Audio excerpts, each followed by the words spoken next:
Revolution in Ramat. About 2 months earlier, certain events took place that would greatly affect the famous girls' school. In the palace of Ramat, 2 young men sat smoking. One was dark, with large, sad-looking eyes. He was Prince Ali Yusuf, the Sheikh of Ramat, a small but very rich country in the Middle East. The other young man, Bob Rawlinson, had light hair and freckles, and was the prince's private pilot. The 2 men had been at school together, and were very close friends. "They shot at us, Bob," said Prince Ali, unable to believe it. "They wanted to shoot down our plane." "Yes, they did," said Bob grimly. "You should have left the country 2 weeks ago, Ali. Now it's too late. Perhaps you can go to the British Embassy. Shall I talk to my friend who works there?" Ali Yusuf's face reddened with anger. "I will never hide in your embassy. The rebels would probably drag me from the building." He sighed. "I don't understand," he said sadly. "My grandfather was a cruel man who killed his enemies without pity. And yet he is still admired and respected. And I have built hospitals, schools and houses, all the things people want. So why are they rebelling against me?" Bob Rawlinson sighed. "Let's not talk about that now. The most important thing is to get you safely out of the country. Is there anybody in the army you can trust?" Slowly, Prince Ali Yusuf shook his head. "I do not know," he said. "I cannot be sure. There are secret agents everywhere. They hear everything. They know everything." "Even at the airstrip?" Bob stopped. "But we can trust Ahmed. He caught someone trying to sabotage the plane, someone we thought we could trust. So, if you want to leave the country, Ali, we must go soon." I know. I am quite certain now that if I stay I will be killed." Ali spoke without emotion, as if his future was only of slight interest to him. "We may be killed anyway," Bob warned him. "We'll have to fly north over the mountains. At this time of year, it's very dangerous." Ali Yusuf looked worried. "I don't want anything to happen to you, Bob." "Don't worry about me, Ali. I'm not important. No, it's you. I don't want to make you leave. If some people in the army are loyal—" "I don't want to run away," said Ali simply. "But nor do I want to be killed by a crowd of angry people."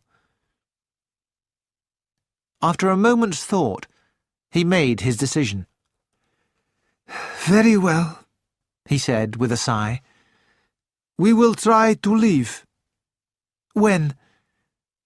"This afternoon," said Bob. "Go and inspect that new road, and stop at the airstrip. I'll have the plane ready to go. We can't take anything with us."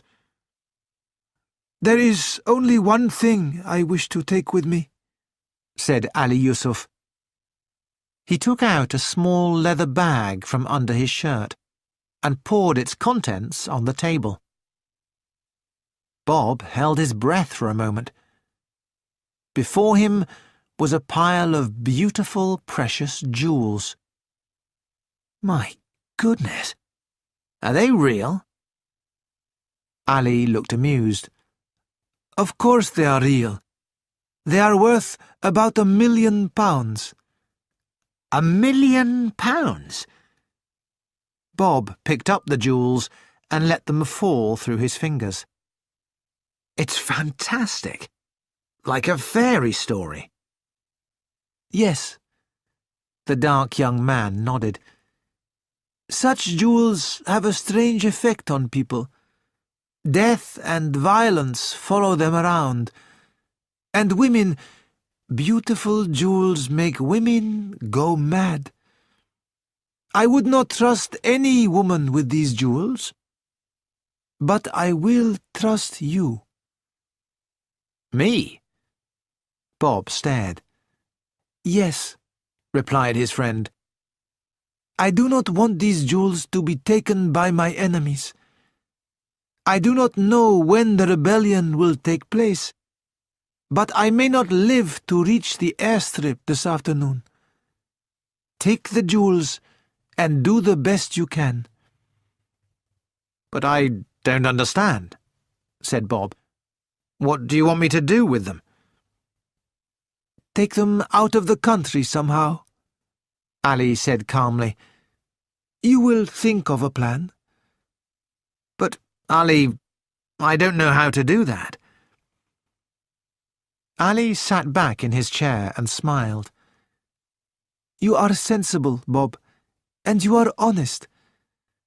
When we were at school, you always had clever ideas.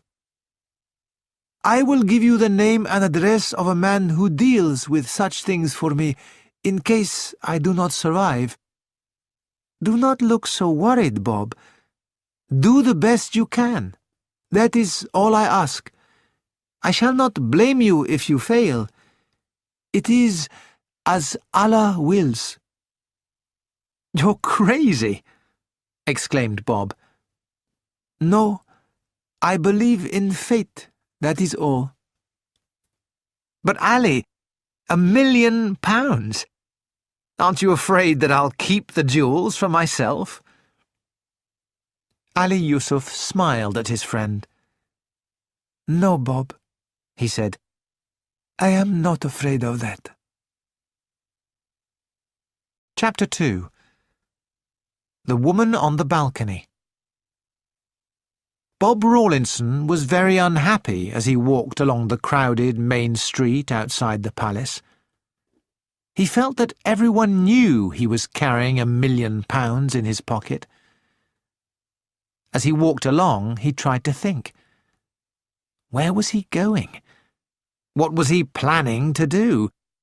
He had no idea, and not much time. He went into a local cafe and ordered some lemon tea. As he drank it, he slowly began to feel better. The atmosphere of the cafe was calming. At a nearby table, an elderly Arab was peacefully sitting and drinking his hot tea, and behind him 2 men played a game of dice. It was a good place to sit and think. And he had to think. He'd been given jewels worth £1,000,000, and he had to get them out of the country as soon as possible. What was he going to do? He couldn't involve his friend at the British Embassy. What he needed was an ordinary person who was leaving the country. A businessman or a tourist would be best. Then suddenly, Bob thought of his sister, Joan Sutcliffe. Of course! Joan had been in Ramat for 2 months with her daughter Jennifer, who was recovering from an illness. They were going back to England by ship in a few days' time. Joan was the ideal person, Bob thought. Yes, he could trust Joan, even with jewels. But wait a minute. Could he really trust Joan? Joan was honest, yes, but she would talk about the jewels. It would be safer if she didn't know what she was carrying.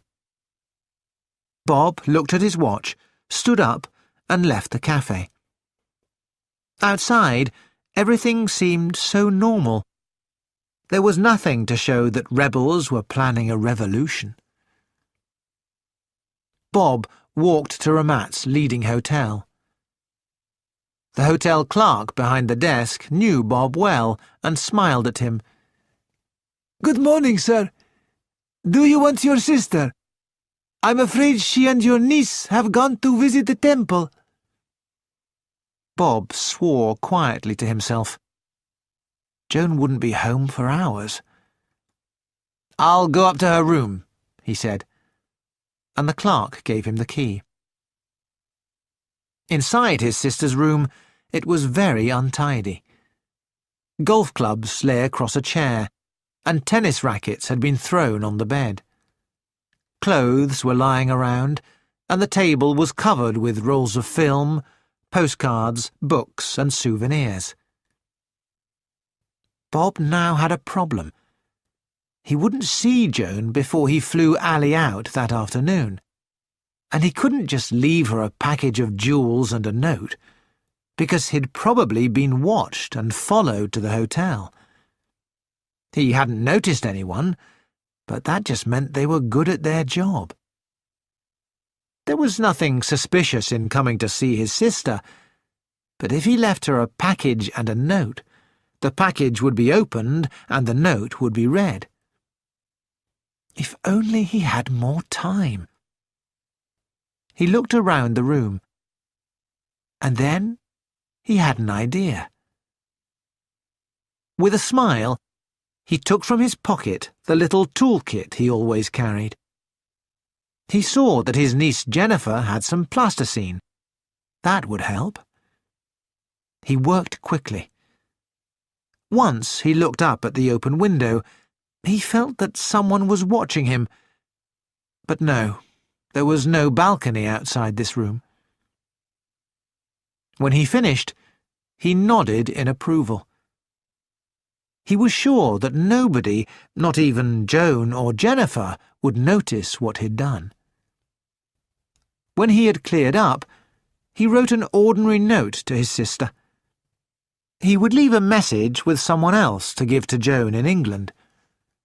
He wrote quickly, "Dear Joan, I came to ask if you'd like to play golf this evening, but if you've been to the temple, you'll probably be too tired.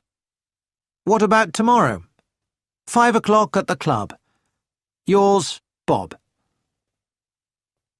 Next, he telephoned the British Embassy and was connected to his friend John Edmondson. "John, it's Bob Rawlinson. Can you meet me somewhere when you finish work? Or earlier, if you can. It's important. Well, actually, it's about a girl." He gave an embarrassed cough. "She's wonderful, really wonderful, but it's a bit difficult." Because all the telephones in Ramat were tapped and listened to, Bob and John Edmondson had their own secret code. A wonderful girl meant something urgent and important. "Really, Bob, you and your girls," said Edmondson with disapproval. "All right, I'll meet you at 2 o'clock. Bob heard a click as the person who had been listening to their conversation put down the phone. He would meet Edmondson outside the main bank at 2 o'clock and tell him about the secret hiding place.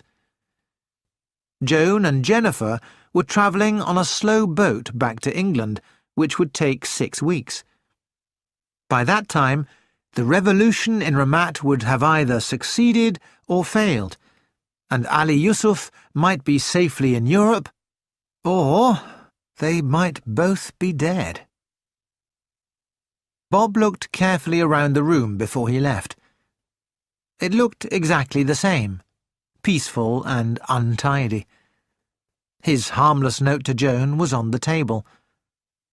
There was no one in the corridor when Bob left the room.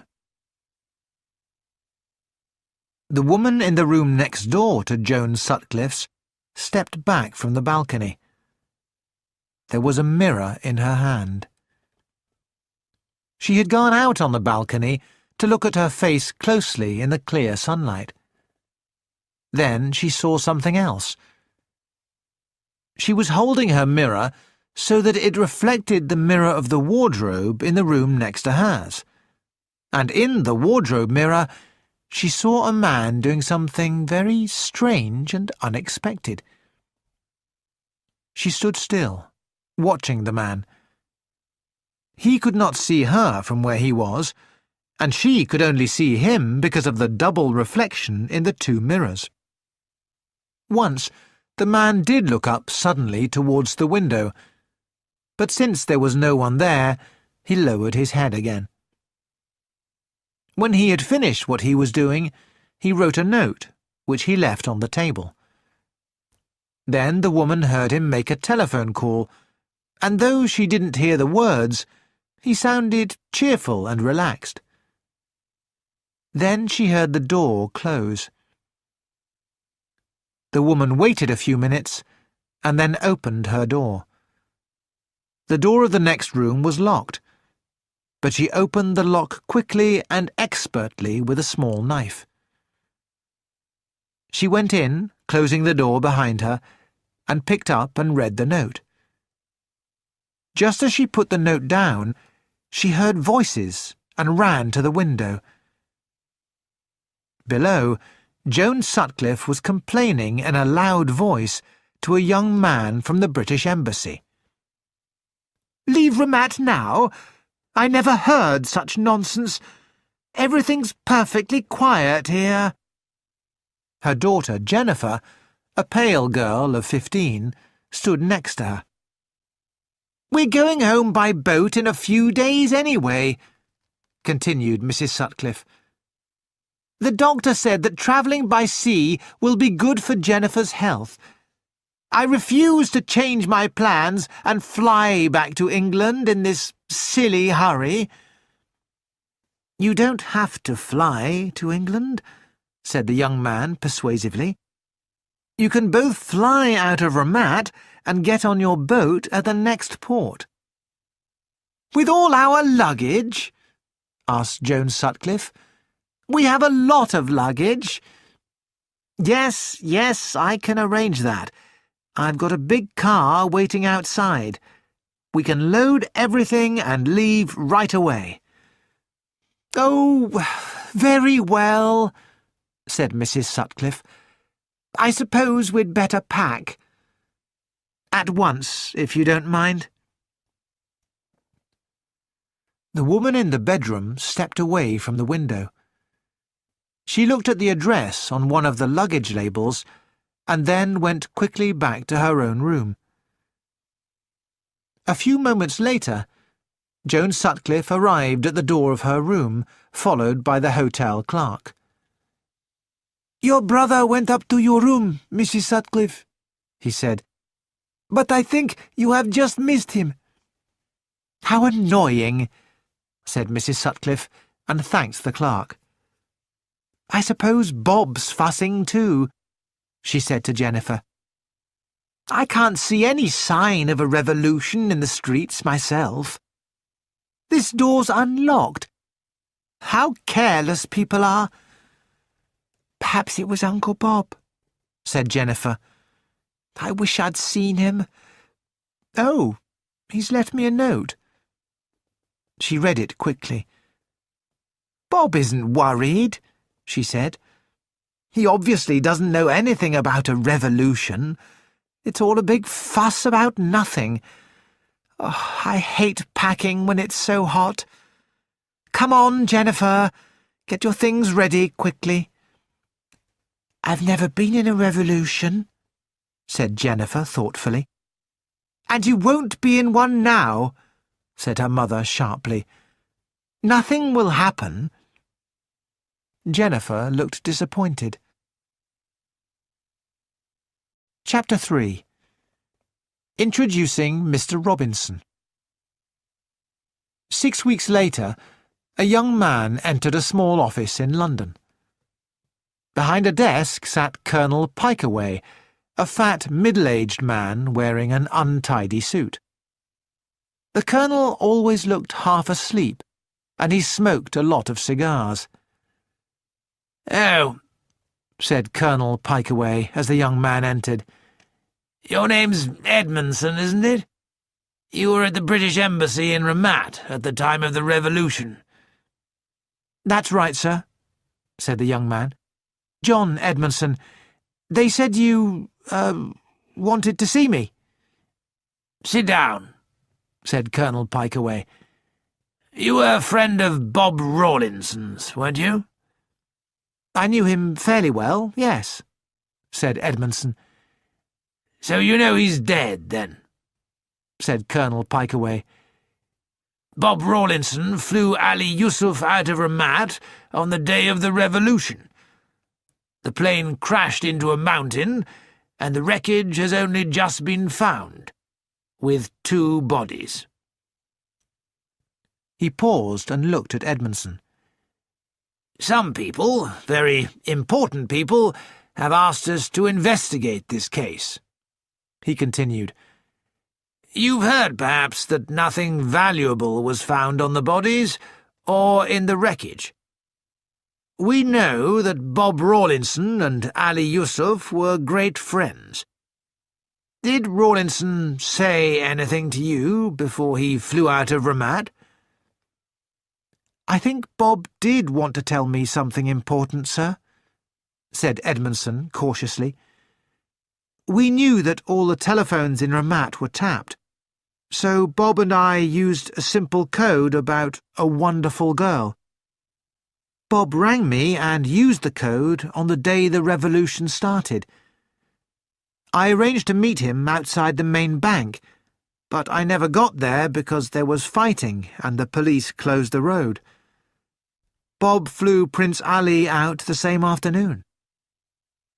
I see, said Pikeaway, and thought for a moment. Do you know Mrs. Sutcliffe? Bob Rawlinson's sister, said Edmondson. Yes, I did meet her and her daughter in Ramat. She was much older than Bob. Mrs. Sutcliffe and her daughter arrive back in England tomorrow. Do you think that Bob Rawlinson would have told his sister an important secret? It's difficult to say, but no, I don't think so. Colonel Pikeaway sighed and was silent for a moment before he said goodbye to Edmondson. Thank you for coming. I'm sorry I haven't been able to help, sir. When John Edmondson left, Colonel Pikeaway picked up the phone. Send Agent R in to see me, he said. I've got a job for him. Colonel Pikeaway looked up as a good-looking young man, tall, dark and muscular, entered the room. The colonel grinned. I'm sending you to a girls' school, he said, to Meadowbank. Meadowbank? Said the young man in surprise. Are the girls making bombs in chemistry class? Don't ask silly questions, said the colonel, and listen. I'm sure you've heard about the recent death of Prince Ali Yusuf of Ramat. His closest living relative is his cousin, Princess Shaista, who starts at Meadowbank in the summer term. I want you to watch her closely and report to me if anyone seems interested in her. The young man nodded. And what will I be doing? Teaching? All the teachers there are women. Colonel Pikeaway looked at him thoughtfully. No, you're going to be the gardener.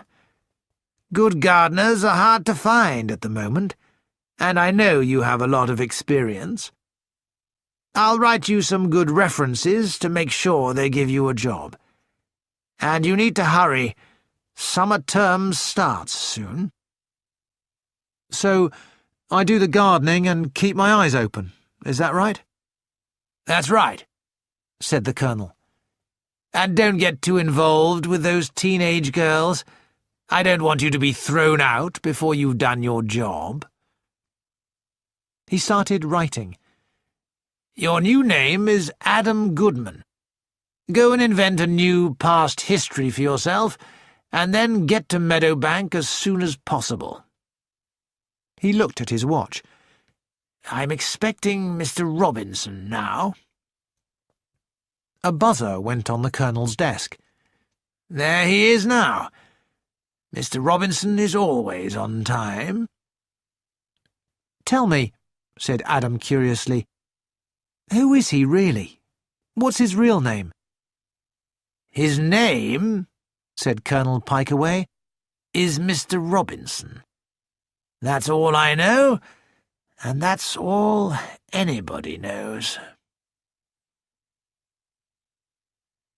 Mr. Robinson was fat and well-dressed, with a yellow face, sad, dark eyes, and large, very white teeth. He and Colonel Pikeaway greeted each other politely. "It's very good of you to help us," said the Colonel. "I hear things, you know," said Mr. Robinson. "I know a lot of people, and they tell me things." "Did you know that Prince Ali Yusuf's plane has been found?" asked Colonel Pikeaway. "Yes," said Mr. Robinson, "and I can tell you that it wasn't Bob Rawlinson's fault the plane crashed. The plane was sabotaged by a man called Ahmed, the senior mechanic. Rawlinson trusted him, but Ahmed now has a well-paid job with a new Ramat government." "So it was sabotage. We didn't know that for sure." "And now we know that Prince Ali Yusuf is dead," continued Mr. Robinson, "we would like to find the package he left behind. The jewels." "They weren't found on Ali Yusuf's body, as far as we know." "No, because he gave them to Bob Rawlinson." "Are you sure of that?" asked Pikeaway sharply. "They weren't on young Rawlinson's body, either." "In that case," said Mr. Robinson, "Rawlinson must have got them out of the country some other way." "Have you any idea how?" asked Pikeaway. "Rawlinson went up to his sister's hotel room to write her a note, and stayed there for about 20 minutes. He could have written his note in 3 minutes. What did he do the rest of the time?" "So you think that he hid the jewels in his sister's luggage?" "It seems likely, does it not?" agreed Mr. Robinson. "Mrs. Sutcliffe and her daughter left Ramat that same day, and they arrive back in England by boat tomorrow, I believe." Pikeaway nodded. "We've arranged to look after them," he said. "If she has the jewels, she will be in danger." Mr. Robinson closed his eyes. "There are other people interested in them." Colonel Pikeaway asked carefully, "And what is your, interest in the jewels?" "I represent a certain group of people," said Mr. Robinson. "Prince Ali Yusuf bought some of the jewels from us, and so we are interested in finding the jewels now. I'm sure the prince would have approved. I will not say any more. These matters are private." He paused. "Do you know who was staying in the hotel rooms on either side of Mrs. Sutcliffe's room?" "On the left-hand side was Signora Angelica de Torrido," said Colonel Pikeaway. "She's a Spanish, dancer, though I don't think she was Spanish, or a very good dancer. On the other side was a school teacher, I believe." Mr. Robinson smiled. "You always know everything," he said. "I hope that, together, we know enough." Chapter 4. Return of a Traveller. "Oh dear," said Mrs. Sutcliffe as she looked out of her hotel window. "It's always raining in England." "It's lovely to be back," said Jennifer. "I love hearing everyone speak English in the streets, and I'm looking forward to having a really good afternoon tea with lots of cakes." "Now, let me make sure we have all our luggage," said her mother. "People are so dishonest these days. I'm sure that man on the boat was trying to steal my green bag. And there was another man on the train." Mrs. Sutcliffe counted. Yes, that's all right. All 14 pieces of luggage are here." "Can we have tea now?" said Jennifer. "I'm very hungry." "All right, but I really need to rest, so you must go down by yourself. I don't know why your father couldn't leave work and meet us, especially as he hasn't seen us for 3 months." She gave Jennifer some money for tea and watched her daughter leave the room. After a few minutes, there was a knock at the door. It was a young man in a dark blue uniform carrying a tool bag. "Electrician," he said. "I've come to repair the lights in the bathroom." Mrs. Sutcliffe had just shown the electrician the bathroom when the telephone rang. "Hello? Yes, Mrs. Sutcliffe speaking." "My name is Derek O'Connor. I work for the government. Can I come up to your room, Mrs. Sutcliffe? It's about your brother." "Bob? Do you have any news?" "I'm afraid so, yes." Oh, I see. "Yes, come up. My room's on the 3rd floor, number 310. Mrs. Sutcliffe sat down on the bed. She knew what the news must be.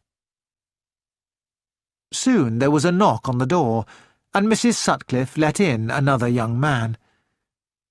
"Please tell me," said Mrs. Sutcliffe. "Bob's dead, isn't he?" "Yes, Mrs. Sutcliffe, I'm afraid so," said O'Connor. "Your brother was flying Prince Ali Yusuf out from Ramat, and they crashed in the mountains. There was no definite news until a few days ago, but now the wreckage of the plane has been found.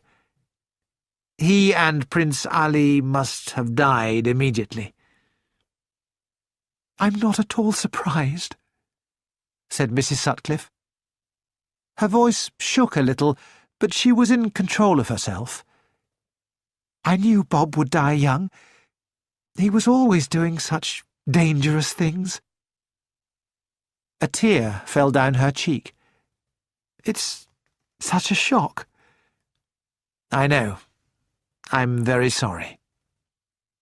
"Thank you for coming to tell me," Mrs. Sutcliffe said. "There's something I have to ask you," said O'Connor. "Did your brother give you anything? A package to bring back to England?" She shook her head. "No. Why do you think that?" "Your brother had a rather important package, and we don't know where it is. He came to your hotel the day the revolution started." "I know," said Mrs. Sutcliffe. "But all he left me was a note asking me to play golf the next day." Another tear fell down her cheek. "Oh dear, I need a handkerchief. Where's my bag? Perhaps I left it in the other room." "I'll get it for you," said O'Connor.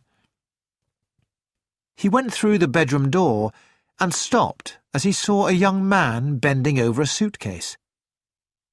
"Electrician," said the young man hurriedly. "There's something wrong with the lights." O'Connor pressed the light switch. "They seem all right to me," he said pleasantly. I must be in the wrong room," said the electrician. He quickly picked up his tool bag and left. O'Connor frowned as he took Mrs. Sutcliffe's bag back to her.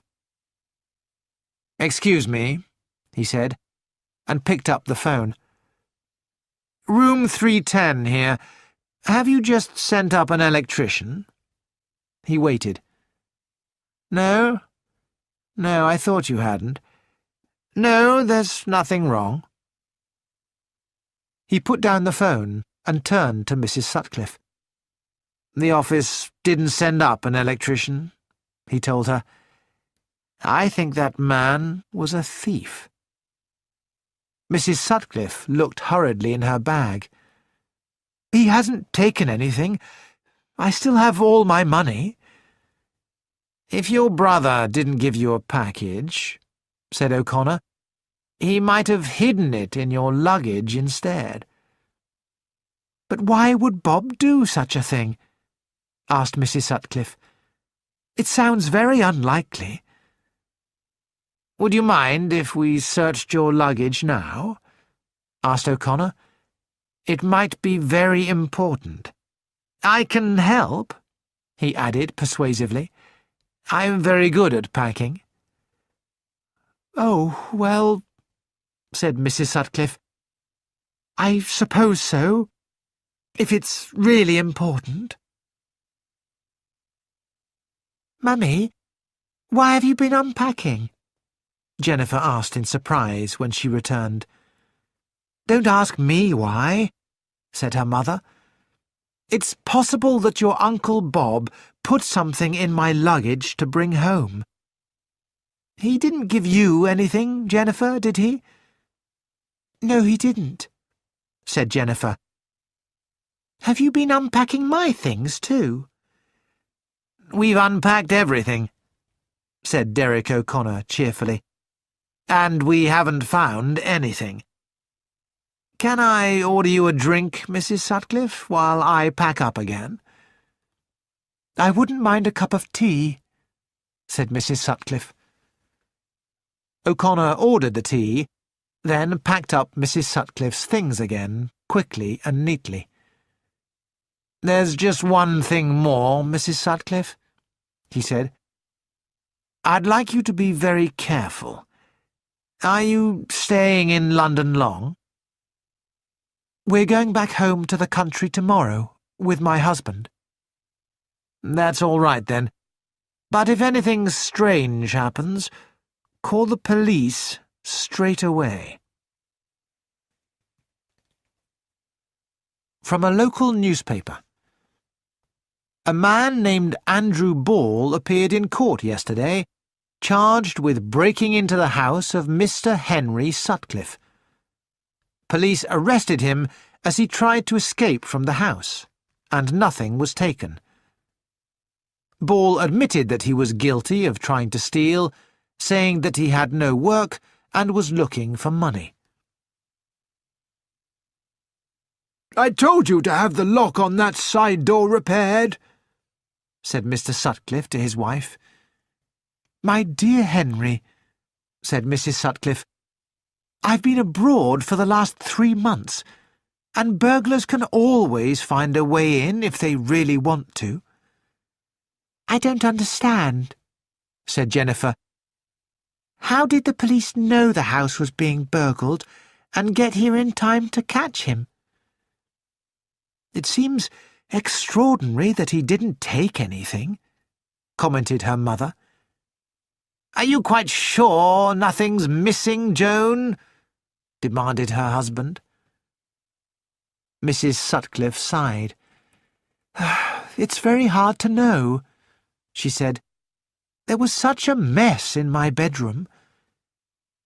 "Can I have some more pudding?" asked Jennifer. "I suppose so," said her mother, "though I do hope they won't think you're too greedy at school. Meadowbank isn't an ordinary school, remember?" "I don't think I really want to go to Meadowbank," said Jennifer. "I know a girl whose cousin said it was awful." "That's enough, Jennifer," said Mrs. Sutcliffe. You're very lucky to be going to Meadowbank. It's a very good school. When Andrew Ball had been sent to prison for 3 months, Derek O'Connor rang Colonel Pikeway. "We let Ball have plenty of time to search the house before we arrested him," he told the colonel, "in case he knew where the jewels were, but he didn't find anything." "And neither did you," replied Colonel Pikeway. "Perhaps we're wrong, and Rawlinson didn't hide the jewels in his sister's luggage." "Are there any other possibilities?" asked O'Connor. "Oh, yes," said the colonel. "They may still be in Ramat, hidden in the hotel or near the airstrip. Or maybe Mrs. Sutcliffe had the package of jewels without knowing and threw them into the sea on her way home. And that," he added thoughtfully, "might be the best place for them." Chapter 5. Letters from Meadowbank School. Letter from Julia Upjohn to her mother. Dear Mummy, I've settled in now, and I like it here very much. There's another new girl called Jennifer, and she and I do things together. We both like tennis, and Jennifer is rather good. She was in Ramat when that revolution started, but she missed it because they were taken away by someone from the embassy. I like Miss Bulstrode, but she can be frightening. I've heard that she's going to retire soon, and that Miss Vansittart will be the new head teacher, but I'm sure it isn't true. Miss Rich, our English teacher, is wonderful. When she reads Shakespeare, it all seems different and real. Someone told me she wasn't here last term. We do French with Mademoiselle Blanche, who seems to be bored a lot of the time. Our games teacher, Miss Springer, is awful. She's got red hair and smells when she's hot. There are a lot of foreign girls here, and a princess who says she was going to marry Prince Ali Yusuf if he hadn't been killed in that plane crash. Jennifer says that isn't true, and that Prince Ali liked someone else. Jennifer knows a lot of interesting things. I know you're leaving on your trip soon. Don't forget your passport like you did last time. Love from Julia. Letter from Jennifer Sutcliffe to her mother. Dear Mummy, it really isn't bad here, and I'm enjoying it more than I expected. The weather has been very fine. Do you think I could have a new tennis racket? Mine feels all wrong.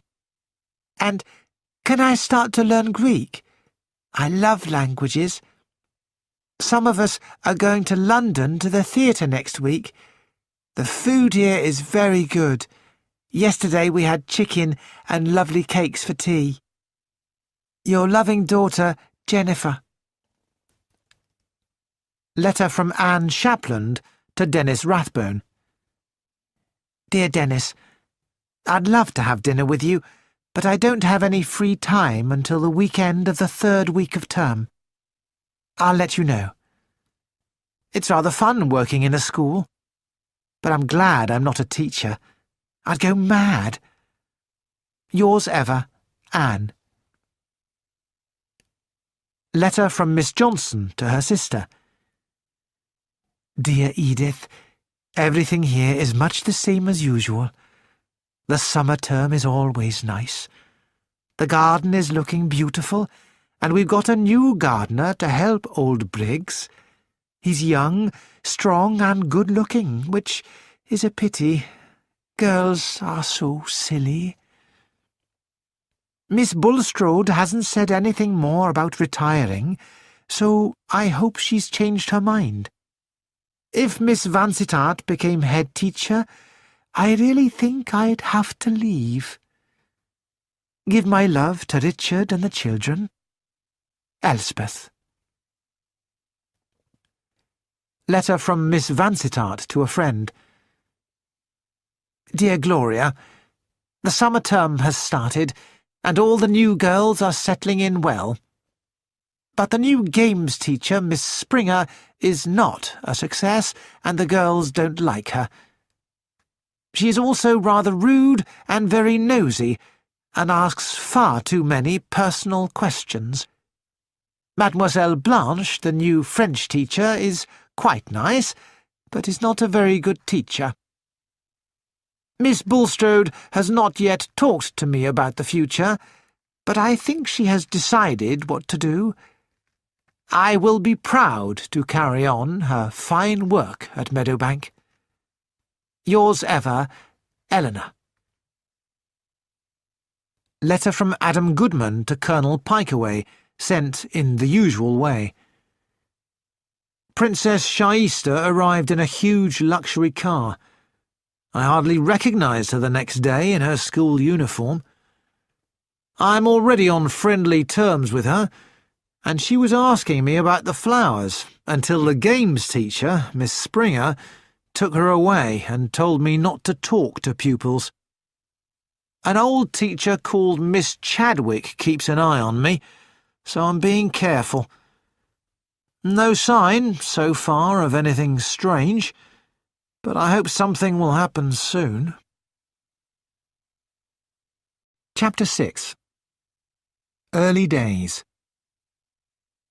The teachers were all talking together, discussing their holidays, the sports pavilion, and the new girls. Then attention turned to the new teachers. Mademoiselle Blanche answered some polite questions about France, and Miss Springer began to talk about herself. Miss Springer had a high opinion of herself. She talked loudly about how much she had been valued at other schools, and how her colleagues and head teachers had welcomed her advice. Though, of course, some people were ungrateful and refused to face the truth, she said. I'm not like that, and I'm good at finding things out. Several times I've discovered a nasty scandal and told everyone about it. You shouldn't teach in a school if you have something to hide. She laughed loudly. You'd be surprised if I told you some of the things I've found out about people. But I was just doing my duty. Miss Springer laughed again. She didn't notice that nobody else was amused. Miss Bulstrode was trying not to smile as Miss Johnson complained about Shaista's brassiere. It's not the ordinary kind, said Miss Johnson. It pushes her up. But I want to look bigger, explained Shaista helpfully. I want to look like a woman. You're only 15, said Miss Johnson. 15? That is a woman, said Shaista. And I look like a woman, do I not? Miss Bulstrode nodded seriously. I understand your point of view, Shaista, she said, but I suggest that you wear your brassiere when you go to London or to a party, not every day. When Shaista had gone, Miss Bulstrode smiled at Miss Johnson. It's true, Shaista does look fully grown up. Physically, she's totally different to Julia Upjohn, for example. It's good to have a school full of girls who are different. Miss Bulstrode went back to correcting homework and thought about her school. She had worked hard and taken risks to make Meadowbank a success, and Miss Chadwick had always been there to help her. Now Miss Bulstrode had decided to retire while she was still successful. She didn't know what Miss Chadwick would do. Perhaps she would prefer to carry on teaching. Miss Bulstrode rang for Anne Shapland and began to dictate letters. Anne was a very good secretary, thought Miss Bulstrode. Better than the one before, who had left so suddenly. When the letters were done, Miss Bulstrode sighed with relief. Writing to parents is very dull, she said to Anne. Tell me, why did you become a secretary? I don't really know, said Anne. It just happened. But I've had lots of interesting jobs, and I can't stay in one job for very long because of my mother. I have to go and look after her at times. I like change. It's never dull. My job, teaching, is never dull, said Miss Bulstrode. I'll miss it when I retire. Are you going to retire? Asked Anne in surprise. Why? Because I've done all I can for Meadowbank. It's someone else's turn. Miss Vansittart, I suppose, said Anne. She'll carry on your work. But is that what I want? Thought Miss Bulstrode as Anne left the room to start typing. Do I want Eleanor Vansittart just to carry on my work? Or do I want someone with personality, like Eileen Rich, to bring new and fresh ideas to Meadowbank? She looked up as Miss Chadwick came in. What's wrong, Chaddy? Nothing, said Miss Chadwick with a frown. Nothing, really. I just have a feeling that something isn't quite right, but I don't know why, and I don't like Mademoiselle Blanche very much, or Miss Springer. Having new teachers is always upsetting, said Miss Bulstrode. Yes, agreed Miss Chadwick. That must be it. And we must keep an eye on that new gardener. It's a pity he's so young and good-looking. Both women nodded. They knew what damage a good-looking young man could do to the hearts of teenage girls. Chapter 7. Straws in the Wind. Are you talking to one of the young ladies just now?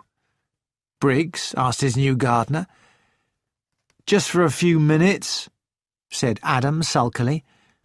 I didn't say anything wrong. I don't say you did, boy, but you'd better be careful, Briggs told him. All these girls together with no men to distract them. Miss Bulstrode wouldn't like it. Ah, here she comes now. Miss Bulstrode was approaching. Good morning, she said.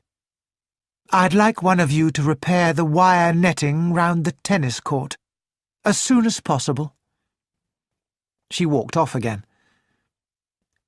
She just comes along, giving orders, said Briggs, annoyed. But I suppose you should go and repair that netting when you've finished here. Oh, all right, said Adam, still sounding sulky. As she walked back to the school, Miss Bulstrode met Miss Vansittart coming in the opposite direction. What a hot afternoon, said Miss Vansittart. Yes, it is, agreed Miss Bulstrode. Then she frowned. Have you noticed that young man, the young gardener? He's very good-looking. The girls notice him. We'll have to keep an eye on them. She laughed. Oh, there's never a dull moment running a school. Do you ever find life dull here, Eleanor? No, indeed, said Miss Vansittart. I find the work here very exciting and satisfying. You must feel very proud of the great success you've achieved. Tell me, Eleanor, said Miss Bulstrode, if you were running the school instead of me, What changes would you make?" "I don't think I would change anything," said Eleanor Vansittart. "I think Meadowbank is perfect the way it is." Now was the time, thought Miss Bulstrode, to ask Eleanor Vansittart to be the next head teacher. But something was stopping her. A bell sounded in the distance. "It's time for my German class," said Miss Vansittart. "I must go." She hurried towards the school, and Miss Bulstrode followed her slowly, and almost bumped into Eileen Rich, hurrying from a side path. "Oh, I'm sorry," said Eileen Rich. "I didn't see you. I was going to my English class." Her hair, as usual, was very untidy. "You enjoy teaching, don't you?" said Miss Bulstrode. "Why exactly do you like it?" Eileen Rich ran a hand through her hair and thought for a moment. "Because you don't know what you're going to get," she said, "or how the girls will answer. It's so incredibly exciting." Miss Bulstrode nodded in agreement. "And do you have your own ideas about running a school?" she asked. "Oh, yes," replied Eileen Rich. "I'm sure some of them wouldn't work, but you have to take risks in life, don't you, if you feel strongly enough about something?" "So you don't mind leading a dangerous life?" smiled Miss Bulstrode. A dark look passed over Eileen Rich's face. "I suppose not," she said. "I must go now. The girls will be waiting." She hurried off. Miss Bulstrode was still looking after her when Miss Chadwick came to find her. "You look worried, Honoria," said Miss Chadwick. "Yes, I am worried. I can't decide what to do," said Miss Bulstrode. "Are you still thinking about retiring? You really shouldn't. Meadowbank needs you." "You love Meadowbank, don't you, Chaddy?" "It's the best school in England," said Miss Chadwick. "We can be proud of ourselves for starting it." "I can't play with this tennis racket," said Jennifer, throwing it down in despair. "It's been restrung, but the balance is all wrong."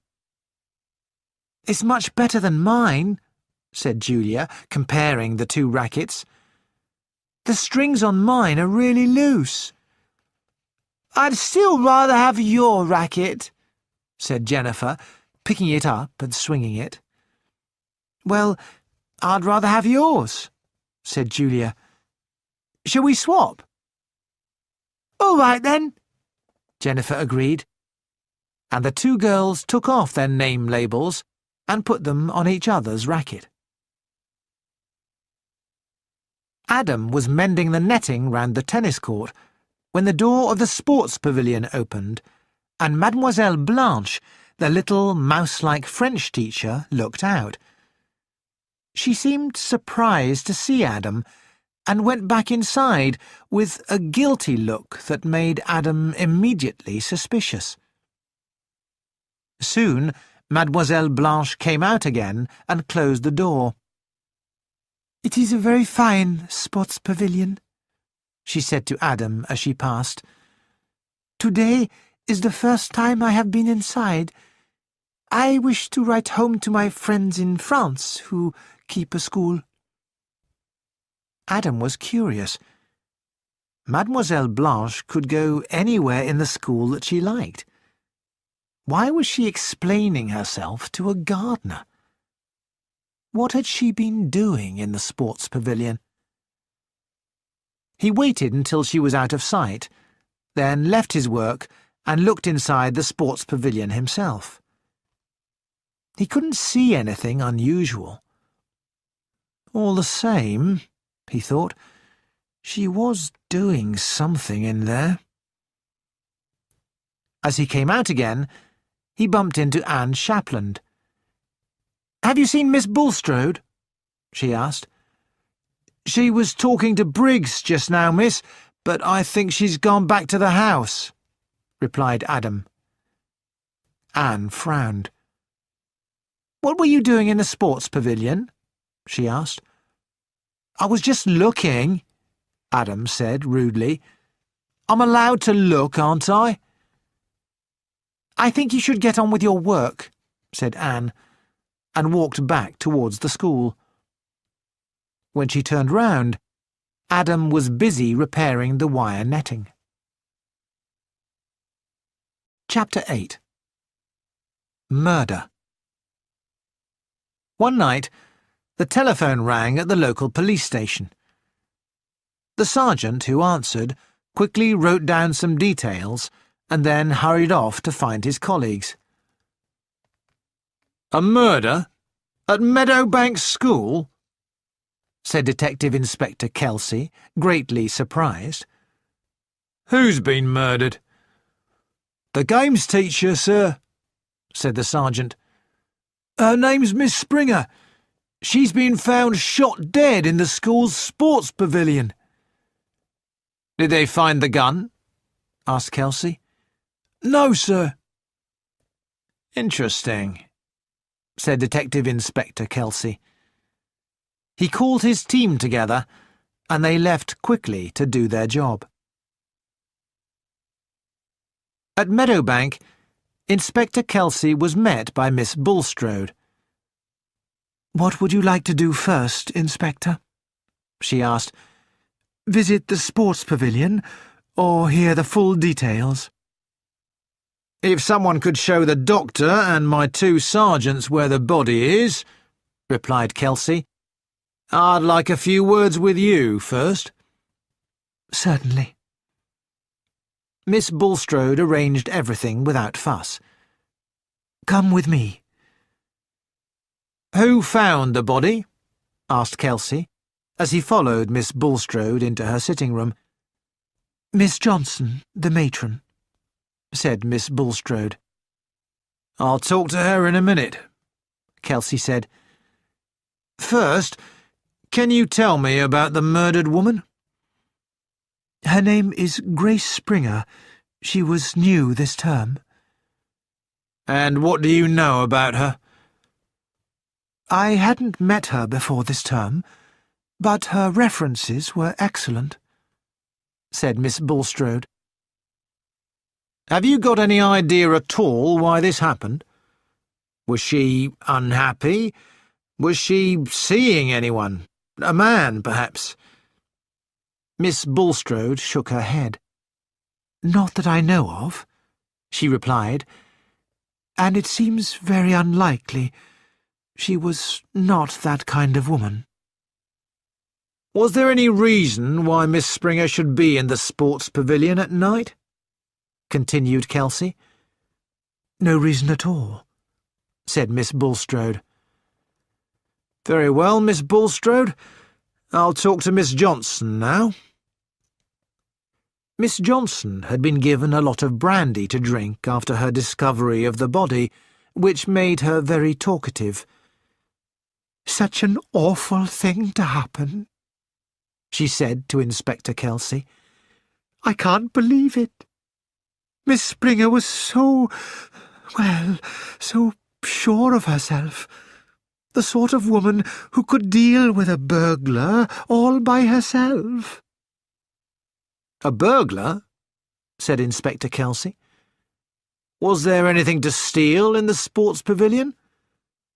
"Well, no, not really. Just swimsuits and sports equipment." "Were there any signs of a break-in?" asked the inspector. "I don't really know," said Miss Johnson. "The door was open when we got there, and—" "There were no signs of a break-in," interrupted Miss Bulstrode. "I see," said Kelsey. "Someone used a key." He looked at Miss Johnson. Did people like Miss Springer?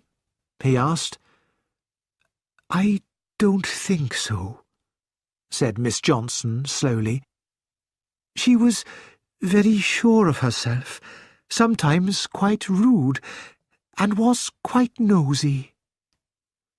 Now, Miss Johnson, said Kelsey, tell me exactly what happened. It was late, and I was up with one of our pupils who was ill. I looked out of the window and saw a light in the sports pavilion. It was moving about. So it was a torch? Yes, it must have been. I didn't think of burglars.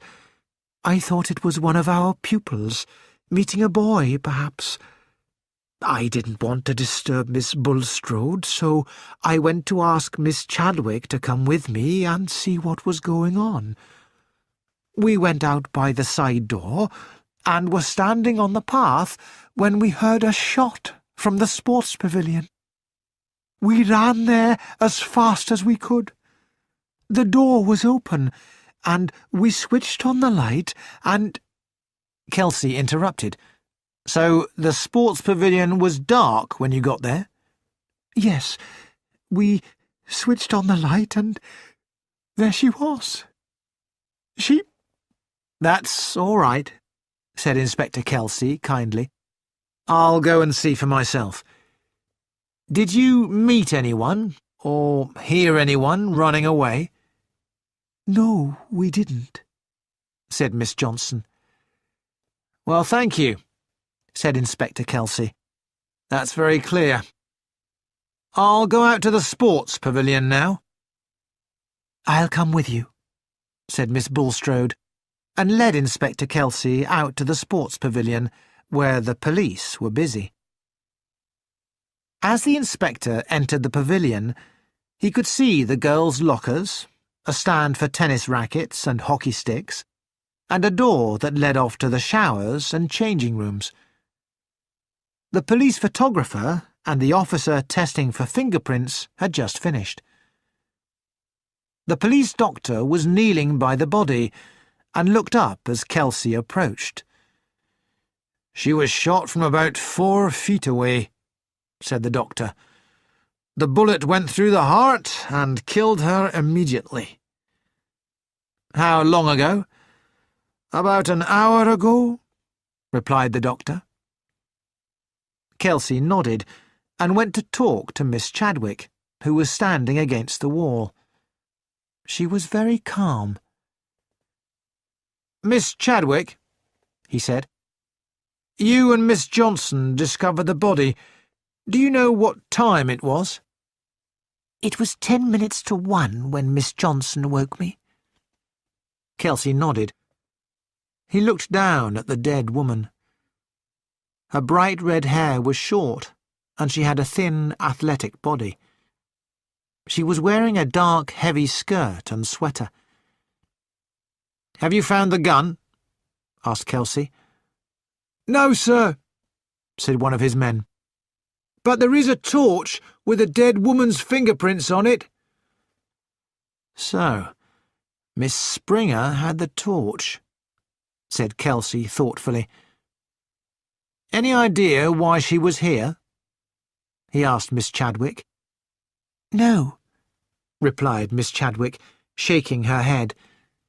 No idea at all. Perhaps she came to find something she'd forgotten, though it seems rather late to do that.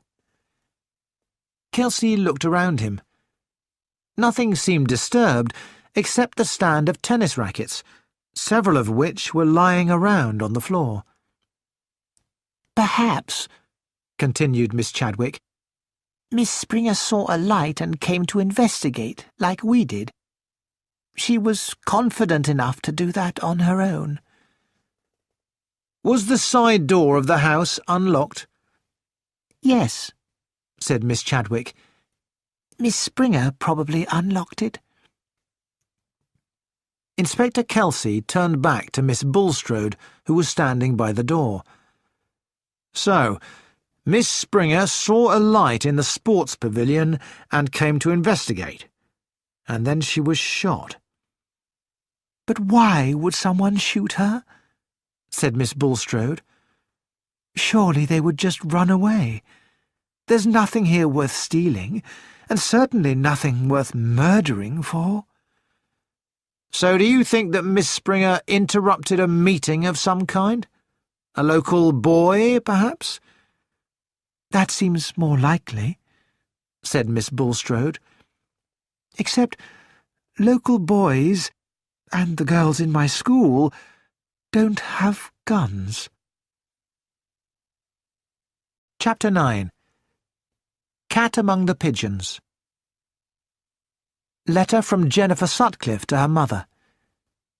"Dear Mummy, we had a murder last night. Miss Springer, the games teacher. It happened in the middle of the night, and the police came, and this morning they're asking everybody questions. We were told not to talk about it, but I thought you'd like to know. With love, Jennifer." Miss Bulstrode knew some important people, so very little about Miss Springer's murder appeared in the newspapers. Anne Shapland was busy, sending letters to the girls' parents telling them what happened. And Miss Bulstrode had a meeting with Inspector Kelsey. "We'll search the school to try to find the gun," Inspector Kelsey told her. "And we'll need to interview the staff and the pupils. Until we're finished, you can't use the sports pavilion, I'm afraid." "I'll ask the girls if they know anything about Miss Springer's death," said Miss Bulstrode. "I'll let you know if they tell me anything." "I've looked through all the lockers in the sports pavilion, sir," said the sergeant. "None of them were locked, but I didn't find anything important." Kelsey looked around thoughtfully. The hockey sticks and tennis rackets had been replaced tidily on their stands. "Oh, well," he said, "I'm going up to the house now to have a talk with the staff." "Do you think it was one of them, sir?" "It could have been," said Kelsey. "Nobody's got an alibi except Miss Chadwick and Miss Johnson. Everyone has separate rooms, so if they say they were asleep in bed, we don't know if they're lying. Anyone could have met Miss Springer, or followed her to the sports pavilion. After shooting her, they could easily come back to the house without being seen. But we need a motive. Why was Miss Springer shot?" Kelsey walked slowly back to the house. Old Briggs, the gardener, stopped working as the inspector approached. "You're working late," Kelsey said to him, smiling. "But I can see you do a good job. The gardens here are very well looked after." "It's hard work," said Briggs, "but it's easier now I've got a strong young man to help me." "Have you got a new gardener?" Kelsey asked. "Yes, I have," said Briggs. "Adam Goodman, his name is. Came and asked for a job. He's been here since the start of term." "He's not on my list of people who work here," replied Kelsey sharply.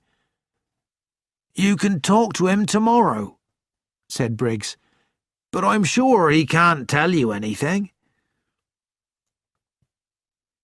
That evening, Miss Bulstrode spoke to the girls about Miss Springer's death. "Please come and tell me," she said, "if Miss Springer said anything to you that could be important." "I wish we did know something," said Julia Upjohn sadly, as she and Jennifer Sutcliffe went back to their rooms. "But Miss Springer always seemed so ordinary." Inspector Kelsey was interviewing the teachers. He started with Miss Vansittart, but she hadn't seen or noticed anything. Miss Springer had been good at her job, but she was rude and people didn't like her very much. The next teacher was Eileen Rich, who said that she hadn't heard or noticed Miss Springer say anything important. But when Kelsey asked if there was anyone who didn't like or even hated Miss Springer, he got an answer he didn't expect. "Oh, no," said Eileen Rich. "She just wasn't important enough to hate. She annoyed people, but nothing she did really mattered. I think she knew that, and that's why she was so rude and eager to find out people's secrets. She tried to make herself important, but she just wasn't. I'm sure she wasn't killed for herself. She probably was in the wrong place at the wrong time." "I see," said Inspector Kelsey.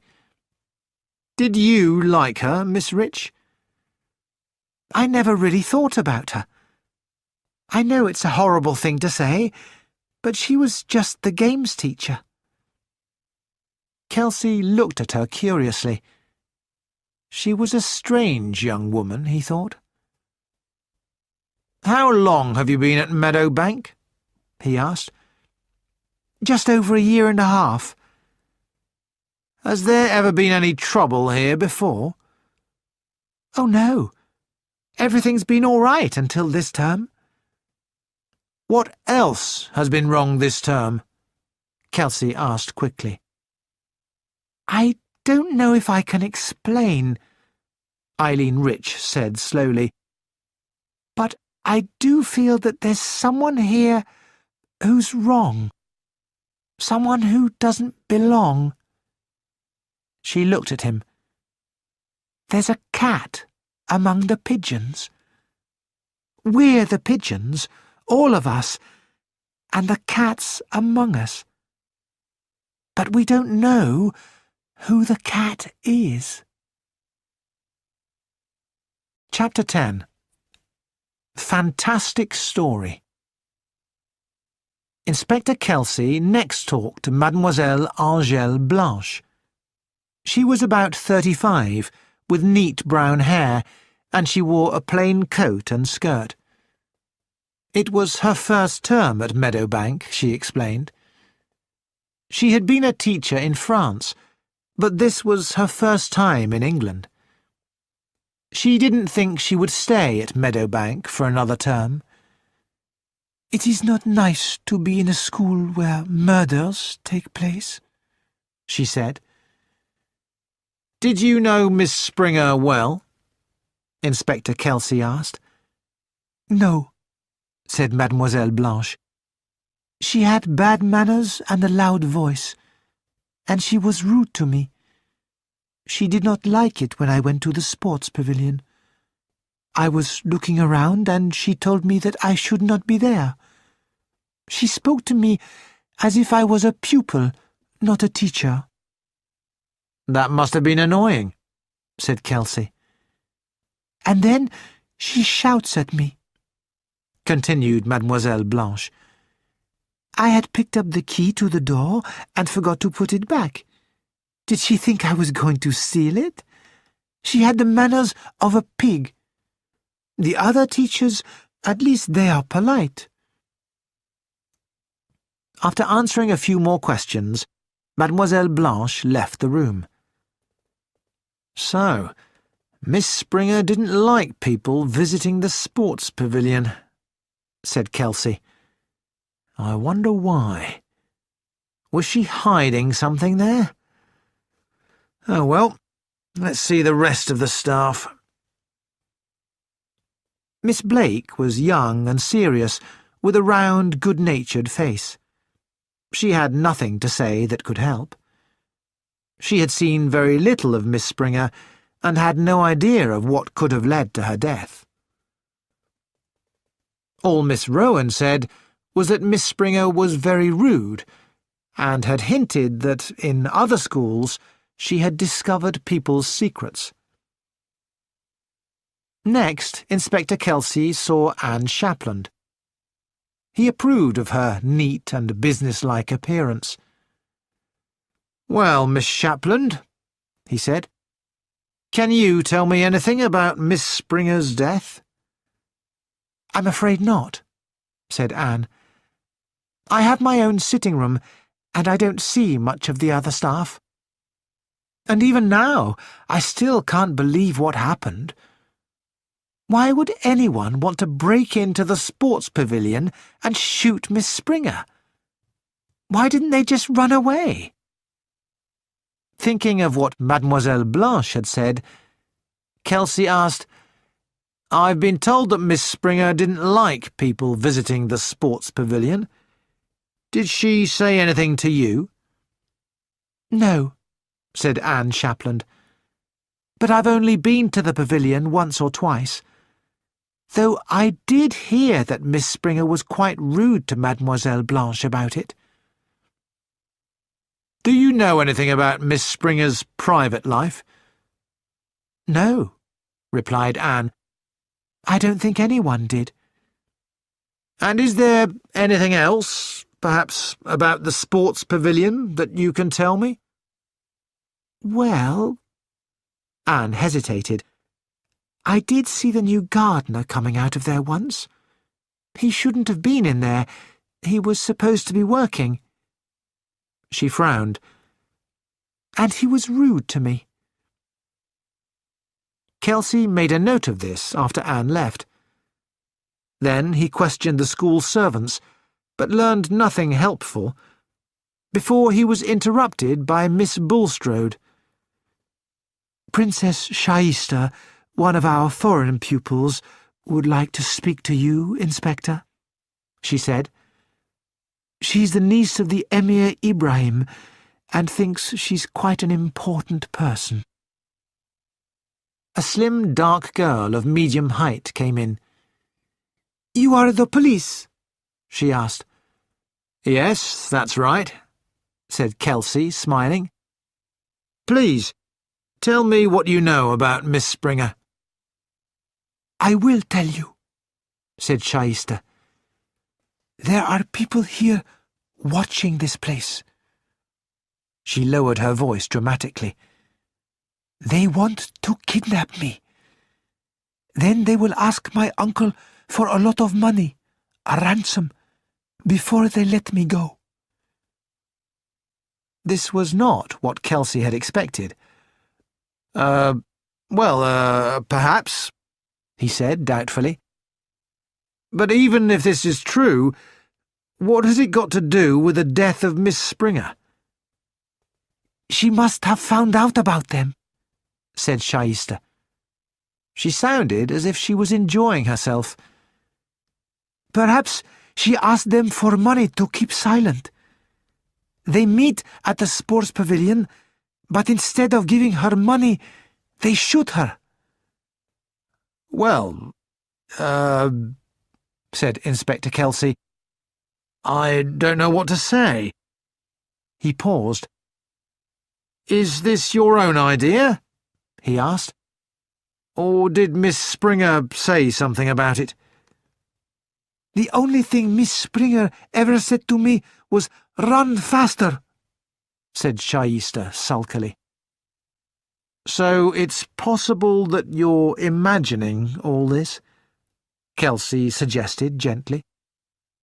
Shaista was very annoyed. "You do not understand. My cousin was Prince Ali Yusuf of Ramat. He was killed in the revolution. I was going to marry him when I was older, so I am an important person. Perhaps these people think I know where the jewels are." "What jewels?" said Kelsey with surprise. "My cousin, Prince Ali, had many jewels, worth much money," Shaista said calmly. "They disappeared in the revolution. I was Ali's nearest relation, and now he is dead. The jewels belong to me." Inspector Kelsey wasn't sure what to believe. "Has anyone said anything to you about these jewels?" he asked. "No," admitted Shaista. Inspector Kelsey made a decision. "I think," he said pleasantly, "that you're talking nonsense." Shaista looked at him angrily. "I am just telling you what I know," she said, standing up and walking out of the door. "Kidnapping and fabulous jewels," said Kelsey to himself. "What next?" Chapter 11. Conference. When Inspector Kelsey returned to the police station, Adam Goodman was waiting for him. The young gardener looked sulky and rude, but when he was alone with Inspector Kelsey, his behaviour changed. He was quiet and polite as he showed the inspector his identification. "So that's who you are," said Kelsey. "What are you doing working at a girls' school?" Adam explained that he was here to watch Princess Shaista and see if anyone contacted her. Kelsey listened with interest. "So the girl was telling the truth," he said with surprise. "I didn't believe her. But you say that there are jewels worth £1 million. You must admit it's hard to believe." He paused. "So who do these jewels belong to?" "The lawyers would argue about that for years," said Adam. "They may belong to Prince Ali Yusuf's family, or he may have left them to someone else. The truth is, whoever finds the jewels will just keep them, and there are a lot of people looking for them." "But why is Meadowbank involved? Because of Princess Shaista?" "That's right," said Adam. "Princess Shaista is Ali Yusuf's cousin. Someone may try to contact her or give her the jewels. We know there's a well-known secret agent staying in a local hotel. She just finds out useful information. Nothing against the law. But we've been told that there's another woman in the area, a woman who was a dancer in Ramat when the revolution started. She works for a foreign government, but we don't know where she is or even what she looks like." Kelsey shook his head. "This all sounds unbelievable," he said. "Secret agents, jewels, murder. They don't happen in real life." "I know what you mean," said Adam. "It doesn't seem possible, but it is happening, and it's happening here." There was a silence, and then Inspector Kelsey asked, "What do you think happened last night?" "I don't know," Adam said slowly. "Why was Miss Springer in the sports pavilion at night? Did she go there to meet someone? Did she follow someone there? Or did she see a light and go and investigate?" "Everyone says that Miss Springer was very sure of herself," said Kelsey, "and that she was nosy. I think that she either went to investigate or to meet someone from the school. Miss Rich, one of the teachers, says that there's someone here who doesn't belong. A cat among the pigeons." "A cat among the pigeons," repeated Adam. "That's a good description." "If there is a cat among the pigeons," said Kelsey, "it's more likely to be one of the 3 news staff. Miss Springer is dead, so that leaves either Miss Shapland or Mademoiselle Blanche." He looked towards Adam. "Any ideas?" "I saw Mademoiselle Blanche coming out of the sports pavilion one day," said Adam. "She looked guilty. But I think it's more likely to be Miss Shapland. She's cool and intelligent." Kelsey smiled. "And Shapland was suspicious of you," he said. "She saw you coming out of the sports pavilion and said you were rude to her." He paused. "We need to find out what's happening at Meadowbank," he said. "I think I'll tell Miss Bulstrode who you are. She's an impressive woman, and she won't tell anyone." Adam nodded. "Yes," he said. "Tell her who I am." Chapter 12. New Lamps for Old. Miss Bulstrode listened carefully to Inspector Kelsey and Adam as they explained the whole story. "Very interesting," she said calmly when they had finished. "And will you still be my gardener?" she asked Adam. "If you don't mind," he replied, "then I can keep an eye on things." "I hope you're not expecting another murder," said Miss Bulstrode. "I don't think Meadowbank could survive 2 murders in one term." No, said Inspector Kelsey. "And we don't want any news about this in the papers. We'll say that Miss Springer went to catch some burglars who then shot her by accident." "And have you finished with the sports pavilion?" Miss Bulstrode asked. "We'd like to use it again, if we can." "You'll be able to use it again soon. We've searched the place and found nothing." He paused. "There's only one more thing I have to ask you. Has anything happened this term that's made you worried or uneasy?"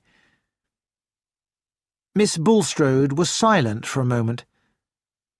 "I have had a feeling that something is wrong," she said slowly, "but I don't know exactly what it is." She paused. "I think that I missed something important on the first day of term." She explained about Mrs. Upjohn and the drunken Lady Veronica Carlton. Adam was interested. "So Mrs. Upjohn looked out of the front window and recognised someone," he said. "Then later she was talking about her work during the war and secret agents." "Yes, that's right," said Miss Bulstrode. "We need to talk to Mrs. Upjohn," said Kelsey, "as soon as possible." "I think she's travelling abroad at the moment," said Miss Bulstrode. "Let me ask her daughter, Julia." She pressed the buzzer on her desk. When there was no answer, she stepped out of her room for a moment and asked a passing girl to get Julia Upjohn. "I should go before she gets here," Adam said. "I'm only the gardener." He stood up. "And Miss Bulstrode," he added, "will it be all right if I become very friendly with some of your staff? Mademoiselle Blanche, for example?" Miss Bulstrode looked unhappy, but agreed. "I suppose you must do everything you can." "And if I meet some of the girls in the garden, I'm only trying to get information," Adam said before he left. "They may know something."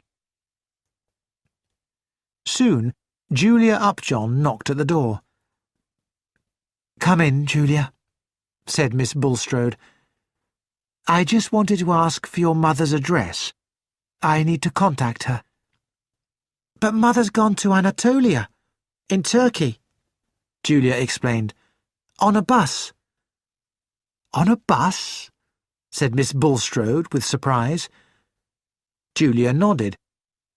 "Mother likes travelling like that," she said. "It's uncomfortable, but cheap. She'll probably arrive in the city of Van in about 3 weeks." "I see," said Miss Bulstrode. "Tell me, Julia, did your mother ever say that she'd seen someone here, at Meadowbank, who she knew during the war?" "No, Miss Bulstrode, I'm sure she didn't." "Well, Thank you, Julia. That's all. Jennifer Sutcliffe walked away from the tennis courts, swinging her racket. She was annoyed that she had played badly. She was very serious about tennis. Excuse me. Jennifer looked up, surprised to see a well-dressed blonde woman wearing a blue dress and a big hat standing on the path. The woman was holding a long, flat package. It was as if she had just stepped out from behind the hedge, but Jennifer didn't think of that. The woman spoke with an American accent. I wonder if you can tell me where I can find a girl called... She looked at a piece of paper. Jennifer Sutcliffe? I'm Jennifer Sutcliffe, said Jennifer with surprise. Well, isn't that extraordinary? The woman said. You're just the girl I want to see. Let me explain. I was at lunch yesterday with your aunt, or was it your godmother? I'm afraid I can't remember her name. But anyway, she knew I was coming to Meadowbank and asked me to give you this new tennis racket. She said you'd been asking for one. Jennifer was delighted. It must have been my aunt, Aunt Gina, Mrs. Campbell. Yes, I remember now. That was the name, Campbell. The woman gave Jennifer the package. Jennifer opened it quickly. Oh, it's wonderful, she exclaimed as she saw the brand-new tennis racket. Thank you so much for bringing it. It was no trouble, the woman said. And your aunt asked me to bring your old racket back with me for restringing. She picked up the racket that Jennifer had dropped. I don't think it's really worth restringing, said Jennifer, but without paying much attention. She was swinging her new racket and wanted to try it. But an extra racket is always useful, said the woman. Oh, dear, she said, looking at her watch. It's much later than I thought. I must go now. It was nice to meet you. She ran along the path towards the gate. Thank you very much, Jennifer called out after her, before going inside to find Julia. Look at my new tennis racket, she said to her friend. Aunt Gina sent it to me. She showed it to Julia. Isn't it lovely? Julia admired the new racket. What have you done with the old one? Oh, the woman took it. She met Aunt Gina at lunch. Aunt Gina wanted the old racket so she can restring it. Julia frowned. But your racket didn't need restringing. Oh, it did, Julia. The strings were very loose. But it was my racket that needed restringing, said Julia. You said your racket, the one I have now, had already been restrung.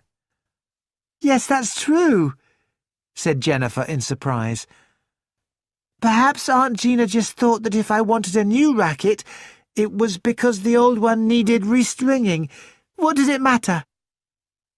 I suppose it doesn't really matter, said Julia slowly. But I do think it's strange.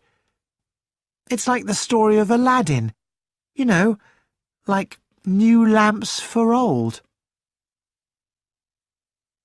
Chapter 13. Catastrophe. It was the third weekend of term. There were only about 20 girls left behind at Meadowbank, because this weekend parents were allowed to come and take their daughters out for the day. Some of the staff were also away for the weekend. Miss Bulstrode herself had decided to go and stay with the Duchess of Welsham at her house in the country. On Saturday morning, before she left, Miss Bulstrode was dictating some final letters to Anne Shapland. When the phone rang, Anne answered. "It's the Emir Ibrahim's secretary," she told Miss Bulstrode. "The Emir's arrived in London and would like to take Shaista out tomorrow." Miss Bulstrode took the phone and spoke to the Emir's secretary. "Shaista would be ready at 11:30 on Sunday morning," she said. "The girl must be back at the school by 8 p.m. She put down the phone. "And that's the last letter," she said to Anne. "Type them up and send them, and then you're free for the weekend." "Thank you, Miss Bulstrode," Anne said. "Enjoy yourself, my dear." "I will," said Anne. "Are you meeting a young man?" "Well, yes." Anne's face reddened a little. "But it's not serious. Only an old friend." Miss Chadwick hurried in, and Anne went back to her office. "The Emir Ibrahim, Shaista's uncle, is taking her out tomorrow," Miss Bulstrode told her friend. "He probably won't come himself, but if he does, tell him Shaista is doing well." "She's not very clever," said Miss Chadwick. "Not in some ways," said Miss Bulstrode. "But in other ways she's very grown up. Sometimes she sounds like a woman of 25. She's led such a varied life and visited so many different countries. Perhaps in this country we keep our children young for too long." "I'll go and tell Shaista about her uncle," said Miss Chadwick. "Go and enjoy your weekend, and don't worry about anything." "Oh, I won't worry," said Miss Bulstrode. "Eleanor Vansittart is in charge, and with you here too, Chaddy, nothing will go wrong." By 10 o'clock on Sunday morning, only Miss Vansittart, Miss Chadwick, Miss Rowan, and Mademoiselle Blanche were left at Meadowbank. Miss Bulstrode and Anne Shapland had left on Saturday, and Miss Johnson, Miss Rich, and Miss Blake had left earlier that morning. At about 11:30, cars began to arrive at the school, as parents came to take their daughters out for the day. Miss Vansittart greeted the mothers with a smile and answered their questions about the recent tragedy. "It was terrible, quite terrible," she said. "But we don't talk about it too much. We don't want the girls to worry." Julia Upjohn and Jennifer Sutcliffe were looking out the window. "I wish someone was coming to take me out," said Julia, as they watched people come and go. "Mummy couldn't come today," said Jennifer. "Daddy's got some important visitors, but she's taking me out next weekend. You can come too if you like. I told Mummy I'd like to bring a friend." "I'd love to," said Julia. She looked out the window again. "Look at Shaista," she said. "She's all dressed up for London. And look how high the heels of her shoes are." A driver wearing a smart uniform was opening the door of a large luxury car. Shaista got in, and the car drove away. "So, what shall we do this afternoon?" asked Jennifer. "I don't need to write a letter to Mummy, because I'll see her next week, and I can't really think of anything to say. She got quite upset when I told her about the murder." "I can always think of lots to say," said Julia, "but I don't have anyone to write to." "What about your mother?" "I told you, she's gone to Anatolia on a bus. She's left me a list of places to write to, but she won't get my letters for a while." She paused. "I wonder why Miss Bulstrode wanted to contact her. Perhaps it's about Miss Springer. I think there are a lot of things they haven't told us about Miss Springer," Julia added thoughtfully. There are definitely strange things happening here, like your new tennis racket. Oh, I meant to tell you, said Jennifer. I wrote and thanked Aunt Gina, and this morning I got a letter from her saying she was glad I'd got a new racket, but that she never sent it to me. I told you it was strange, said Julia. And your house was burgled too, wasn't it? Yes, but they didn't take anything. That just makes it even more interesting, said Julia. I think, she added thoughtfully, that we'll probably have a second murder soon. Oh, Julia, why should we have a second murder? Said Jennifer. Well, there's usually a second murder in books, said Julia. You must be careful, Jennifer, that you're not murdered next. Me? Said Jennifer, surprised. Why should anyone murder me?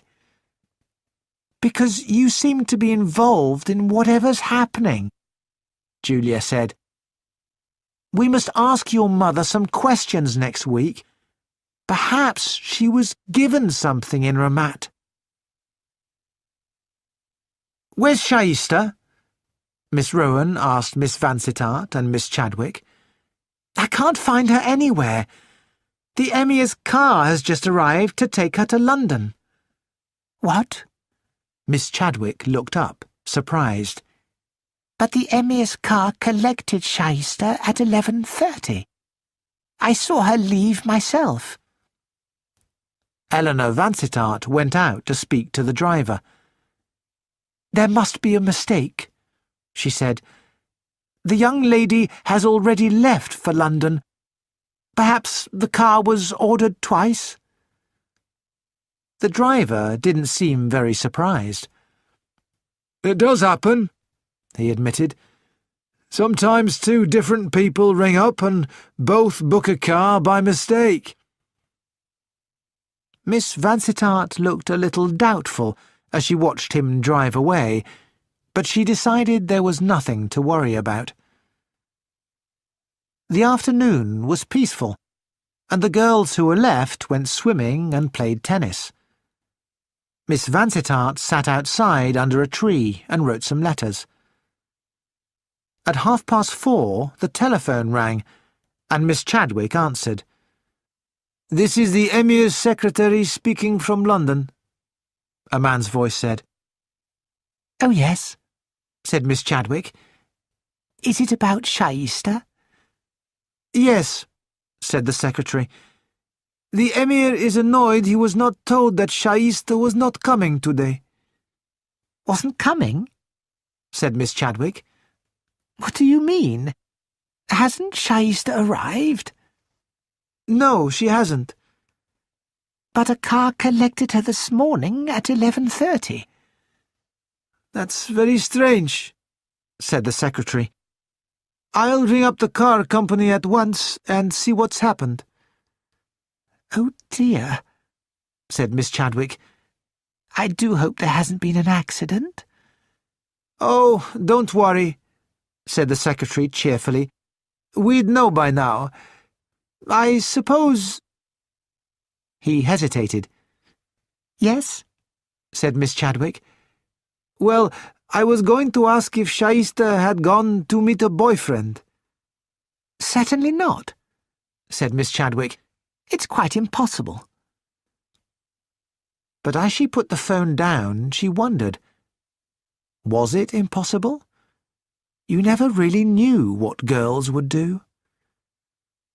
She went to find Miss Vansittart and told her what had happened. Do you think we should call the police? Miss Chadwick asked. Shaista did say that someone might try to kidnap her. Kidnap her? Nonsense, said Miss Vansittart sharply. Miss Bulstrode left me in charge, and I certainly won't call the police. Miss Chadwick looked at her slowly. She thought Miss Vansittart was being very stupid. She went to the phone and tried to call Miss Bulstrode at the Duchess of Welsham's country house. Unfortunately, everyone was out. Chapter 14. Miss Chadwick lies awake. Shaista had not returned by 8 o'clock, and there was no news of her. Miss Chadwick had rung Inspector Kelsey, who said he would deal with it. He didn't sound worried. But Miss Chadwick was worried. That night she lay in bed, unable to sleep. She kept thinking about kidnapping and murder. It was terrible that such things could happen at her beloved Meadowbank. She loved the school dearly. She didn't want Miss Bulstrode to retire when everything was going so well. Though, after the murder, perhaps parents would take their children away. With a sigh, Miss Chadwick sat up, switched on the light, and looked at her watch. It was just after 1:15, just about the time that poor Miss Springer— No, she wouldn't think about that. She got out of bed and went to get a drink of water. On her way back to bed, she lifted the curtain and looked out of the window. There was a light in the sports pavilion. Miss Chadwick quickly got dressed and picked up a torch. She rushed down the stairs and out towards the sports pavilion. She didn't stop to wake anyone else. All she wanted to do was find out who was there. She did, however, stop to pick up a weapon. She walked quietly to the open door of the sports pavilion, pushed it fully open, and looked in. At the same time as Miss Chadwick got out of bed, Anne Shapland, looking very attractive in a black evening dress, was sitting at a table in a fashionable London restaurant. She smiled at the young man sitting opposite her. Dear Dennis, she thought. He's always the same. "How's your new job?" Dennis asked. "I'm rather enjoying it, actually," said Anne. "I didn't think you'd like working in a school," Dennis said.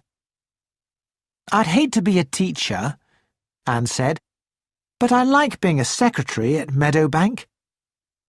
Miss Bulstrode is a very impressive woman.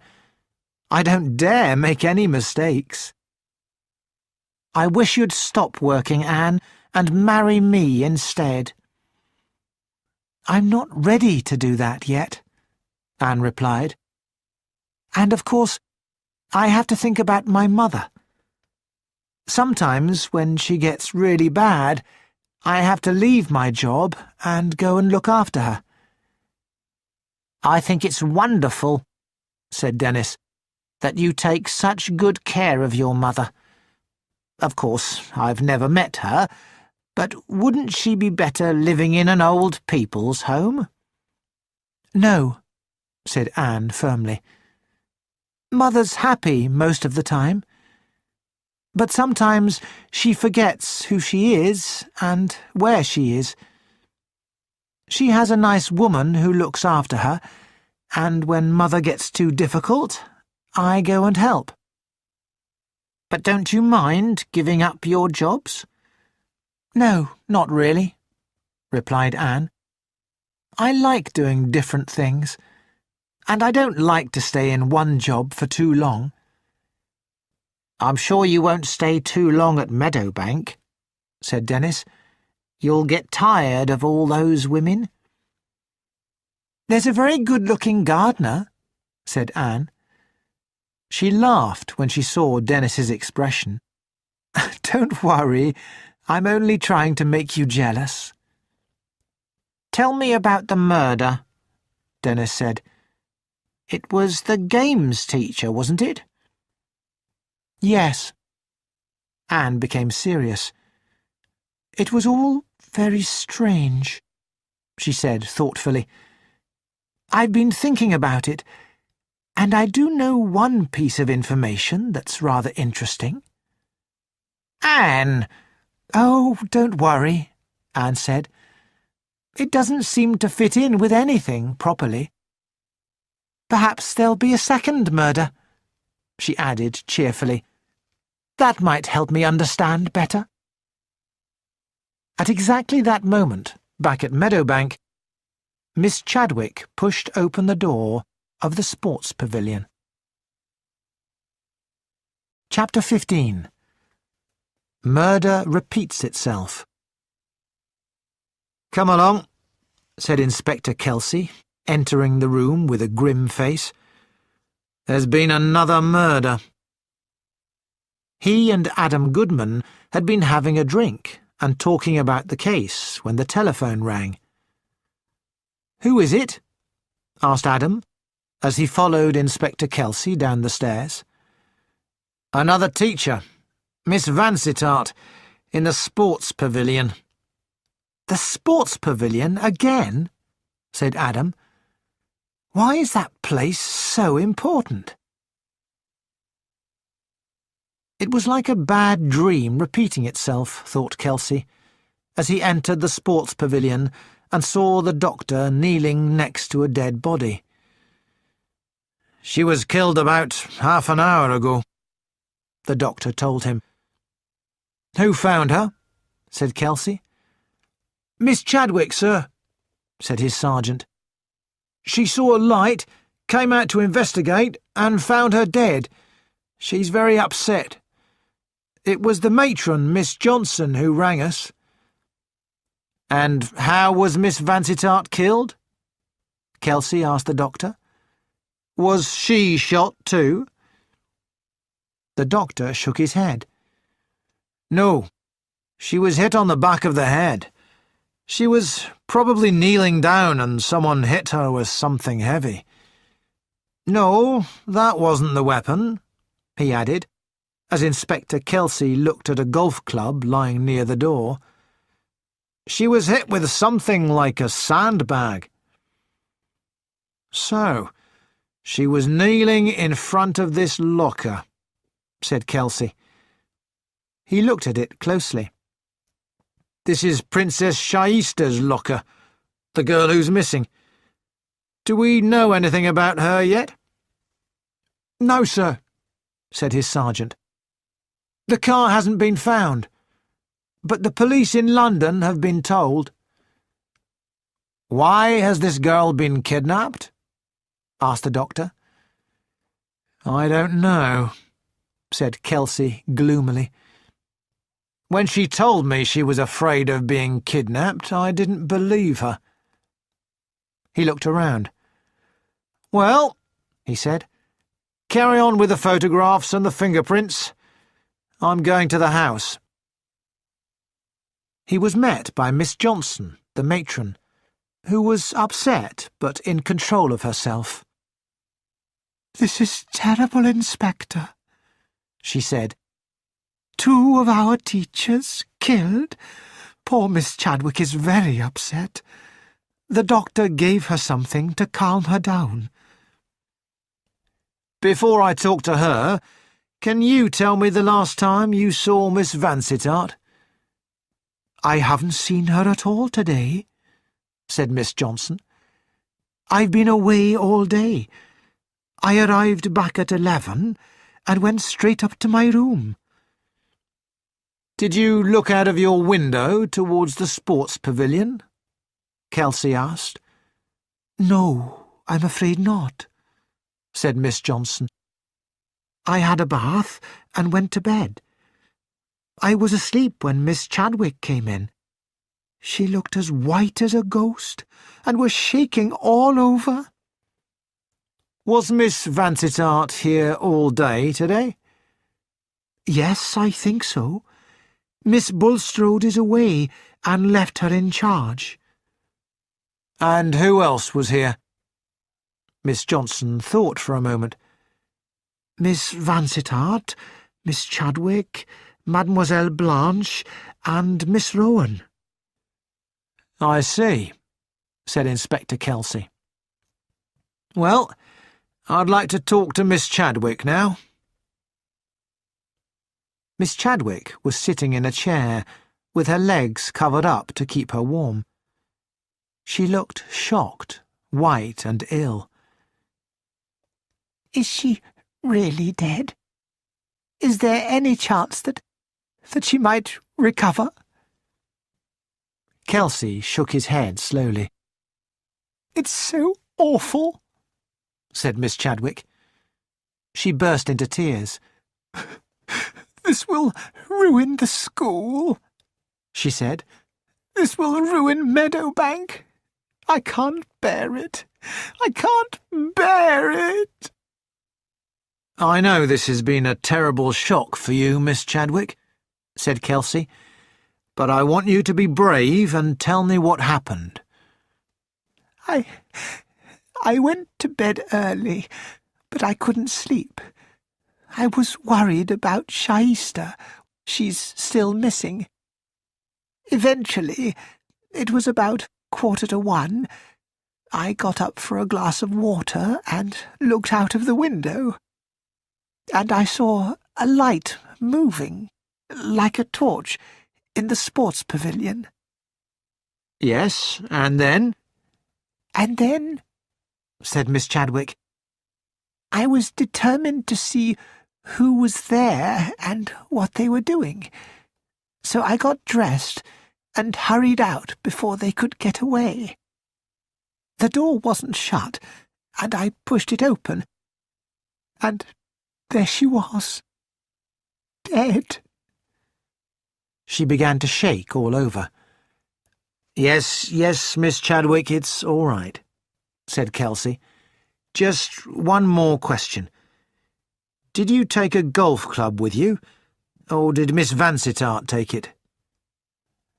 A golf club? Said Miss Chadwick vaguely. I can't remember. Oh, yes, I think I picked it up in the hall. I took it out with me as a weapon. I must have dropped it when I saw Eleanor. I somehow got back to the house and woke Miss Johnson. Oh, I can't bear it. I can't bear it. This will be the end of Meadowbank. Inspector Kelsey left Miss Chadwick to the care of Miss Johnson. As he went downstairs, he noticed a pile of sandbags by the side door, and thought that one of them could easily have been used to kill Miss Vansittart. Perhaps someone in the house had picked up the sandbag, murdered Miss Vansittart, and put it back afterwards. Chapter 16. The Riddle of the Sports Pavilion. Miss Bulstrode sat calmly at her desk as the telephone rang over and over again. Each time, it was a parent ringing to say they were taking their daughter away from Meadowbank. Finally, Miss Bulstrode made her decision. She told Anne Shapland that Meadowbank was closing until the end of term. Any girls were welcome to stay if it wasn't possible for them to go home. Start ringing up all the parents, she said to Anne, and send them a letter. Yes, Miss Bulstrode. Anne Shapland paused before she went out. Excuse me, she said. I know it's none of my business, but are you sure you're doing the right thing? I am, said Miss Bulstrode firmly. If I tell parents to take their children away, many of them will want the girls to stay. It's human nature. I just hope they send them back next term, if there is a next term. She looked up as Inspector Kelsey came in. That's your job, she said to him. If you catch the murderer, then the school will survive. Inspector Kelsey looked unhappy. We're doing our best, he said. Anne Shapland went out to start typing. Do you have any idea who killed my 2 teachers? Asked Miss Bulstrode. And Shaista is still missing. Is there any news? Not about the murders, said Kelsey, but I do have news about Shaista. The Emir received a ransom note this morning. To get Shaista back safely, he must leave £20,000 at the side of a local road by 2 o'clock tomorrow morning. He shook his head. It doesn't sound very professional. He stood up. What about my teachers? Asked Miss Bulstrode. Is there anyone I can trust? We have checked them all, said the inspector, especially the new staff, Mademoiselle Blanche, Miss Springer, and your secretary, Miss Shapland. Miss Shapland's previous employers have confirmed that she definitely worked for them, and she has an alibi for last night. When Miss Vansittart was killed, Miss Shapland was having dinner at a London restaurant with a man called Dennis Rathbone. The staff at the restaurant know them both. We've also checked Mademoiselle Blanche. She's worked in schools in France and is said to be a very good teacher. She's not good enough for Meadowbank, said Miss Bulstrode. She could have done both murders, continued Kelsey, but we have no evidence that she did. She says she was in bed. He paused. The problem is, it's hard to believe that the killer is one of your staff. Miss Johnson was with her sister last night and has worked here 7 years. Miss Chadwick helped you start the school. Both of them, anyway, are clear of Miss Springer's death. Miss Rich has been here over a year and last night was staying at a hotel 20 miles away.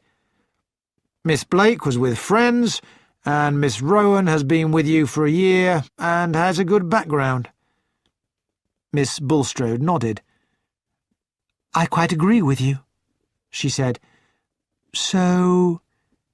She paused and looked at Adam. It must be you. Adam's mouth opened in astonishment. You have a good reason for being here, said Miss Bulstrode thoughtfully. And you could be working for someone else. Miss Bulstrode, said Adam with admiration. You think of everything. My goodness! Exclaimed Mrs. Sutcliffe at the breakfast table. Henry! She was looking at the newspaper. What's the matter, Joan? There's been another murder. At Meadowbank. At Jennifer's school. What? Let me see. Mr. Sutcliffe took the paper from his wife's hands. Miss Eleanor Vansittart, Sports Pavilion, same place where Miss Springer, the games teacher. I can't believe it, said Mrs. Sutcliffe. Meadowbank is such a good school. You must go there immediately and take Jennifer away, said her husband firmly. Do you think that's the right thing to do? Yes, I do, said Mr. Sutcliffe. Go and take Jennifer away from that school. You won't be the only one. Adam was alone in the sports pavilion, looking carefully in all the lockers, in case the police had missed something. Suddenly, he heard footsteps, and he quickly stepped away from the lockers and lit a cigarette. Julia Upjohn appeared in the doorway. She hesitated. I just wanted to get my tennis racket, she said. I'm sure that's all right, miss, said Adam. The police sergeant left me here to keep an eye on things, he lied, while he went back to the police station. In case the murderer comes back? Asked Julia. I heard that murderers always return to the scene of the crime. I don't know, said Adam. He looked at the rows of tennis rackets. "Which one's yours?" "It's at the end," said Julia. "We have our names on them," she explained, pointing to the name labels. Adam handed Julia her racket. "Can I have Jennifer Sutcliffe's racket too?" asked Julia. "This looks new," said Adam as he handed it to her. "Yes," said Julia. "Her aunt sent it to her the other day. Jennifer's very good at tennis." She looked round. "Do you think he will come back? The murderer?" "I don't think so," said Adam. "It would be a big risk." "Perhaps he left something behind. A clue," said Julia. "That would be interesting." She walked out, holding the two rackets. "Julia, look," said Jennifer as they were playing tennis. "There's Mummy." The two girls turned to stare at Mrs. Sutcliffe, who was walking quickly towards them, guided by Miss Rich. "More fuss, I suppose," said Jennifer gloomily. "You must pack your things at once, Jennifer," said her mother. "I'm taking you home." "But do you mean forever?" "Yes, I do." "But you can't," said Jennifer. "My tennis is really improving, and I like it here." "Don't argue with me, Jennifer," said Mrs. Sutcliffe. "Just do as you're told." "But, Mummy—" Mother and daughter went towards the house, still arguing. Suddenly, Jennifer ran back to the tennis court. "Goodbye, Julia. Mummy seems to be quite upset about these murders. I'm afraid I have to go. I'll write to you." "I'll write to you, too, and tell you what happens." "I hope they don't kill Chaddy next. I'd prefer it to be Mademoiselle Blanche, wouldn't you?" "Yes, I wouldn't miss her very much," said Julia. "Did you see how angry Miss Rich looked?" "She hasn't said anything," said Jennifer, "but she's angry with Mummy for taking me away." "Miss Rich is strange, isn't she? I've never met anyone like her before." "She reminds me of someone," said Jennifer. "I don't think she's like anybody else. She always seems to be quite unique." "Oh, yes, she is unique. I mean to look at. But the person I saw was quite fat." "Jennifer!" called Mrs. Sutcliffe. "Parents can be very annoying," said Jennifer. "Fuss, fuss, fuss." She said goodbye to Julia and left with her mother. Julia walked slowly towards the sports pavilion, lost in thought, as the school bell rang for lunch. Suddenly, she stopped and frowned, staring down at the tennis racket she was holding, and then walked back to the house. Running upstairs to her small bedroom, she looked around, quickly lifted up the mattress on her bed, and put the racket underneath it. Then she went downstairs for lunch. Chapter 17. Aladdin's Cave. It was quiet at Meadowbank that night. Lots of girls had been taken home, but those who were left were quieter and more thoughtful than usual as they went upstairs to bed. Julia went into her bedroom and closed the door. She listened as the voices, footsteps, and laughter gradually stopped and all was silent. There was no lock on her door, so Julia put a chair underneath the door handle so she would hear if anyone tried to come in. But the girls weren't allowed in each other's rooms, and Miss Johnson, the matron, only came in if someone was ill. Julia lifted her mattress and took out the tennis racket. She decided to examine it now, while the lights were still on, rather than later, when a light under her door would be noticed. "There must be something hidden in the handle," thought Julia. "Jennifer's house was burgled, and then there was the silly story about the new racket. Only Jennifer would believe that." But Jennifer and Julia had never told anyone that they had swapped rackets, so this was the racket that everyone was looking for in the sports pavilion. She looked at it carefully. There was nothing unusual about it. She used a small knife to remove the leather covering from the handle and took off the end. There was some plasticine there, which she took out carefully, and several other things came out with it. Julia gasped and stared at the beautiful coloured red, green and blue jewels and the dazzling white diamonds. She looked in wonder as she picked up the stones and let them fall through her fingers.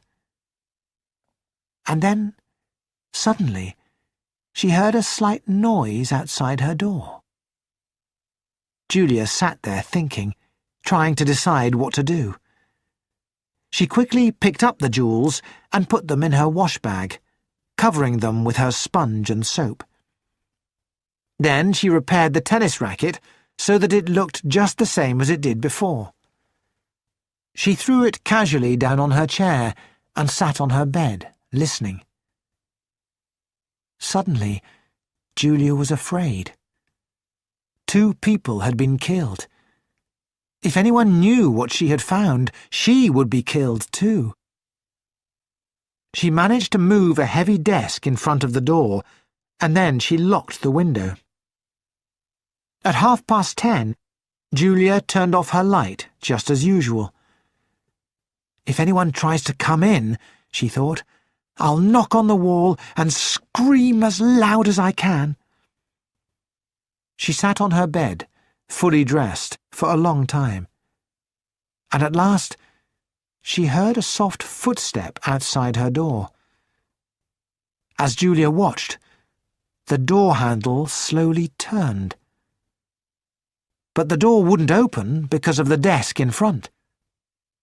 There was a pause, and then a quiet knock on the door. Julia held her breath. The knock came again, still quiet. For a long time, Julia sat there, nervous and wide awake. But no one knocked again. She finally fell asleep and was woken early in the morning by the school bell. After breakfast, when the girls went to different classrooms for their lessons, Julia managed to reach the wall surrounding the school without being seen. She climbed a large tree, sat on top of the wall, and then dropped down the other side. She knew that a bus was coming soon, and when it arrived, she got on and went to the train station. There, she got on the train to London. Because so many girls had gone home, and 2 teachers were dead, Julia thought it would be a while before anyone noticed she was gone. But just in case they were worried, she left a note in her bedroom for Miss Bulstrode, saying that she hadn't been kidnapped. Hercule Poirot was sitting in a room of his very modern flat when his personal servant, Georges, came to tell him he had a visitor. "It's a young lady, a schoolgirl, who wants to see you urgently, sir," said Georges, "about some murders and a robbery." Poirot raised his eyebrows in surprise. "Some murders and a robbery? That is interesting. Show the young lady in." Julia came into the room and said politely, "How do you do, Monsieur Poirot? My name is Julia Upjohn. A friend of my mother's has talked about you and said how clever you are. So, when I couldn't decide what to do, I thought of you." "I am honoured," said Poirot seriously. He brought Julia a chair, and she sat down. "Now tell me," he said, "about this robbery and these murders."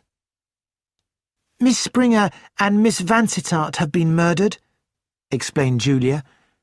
"And there's the kidnapping too, but I don't think that's really my business." "You confuse me," said Poirot. "Where have all these things occurred?" "At my school, Meadowbank." "Ah!" Poirot exclaimed. "At Meadowbank."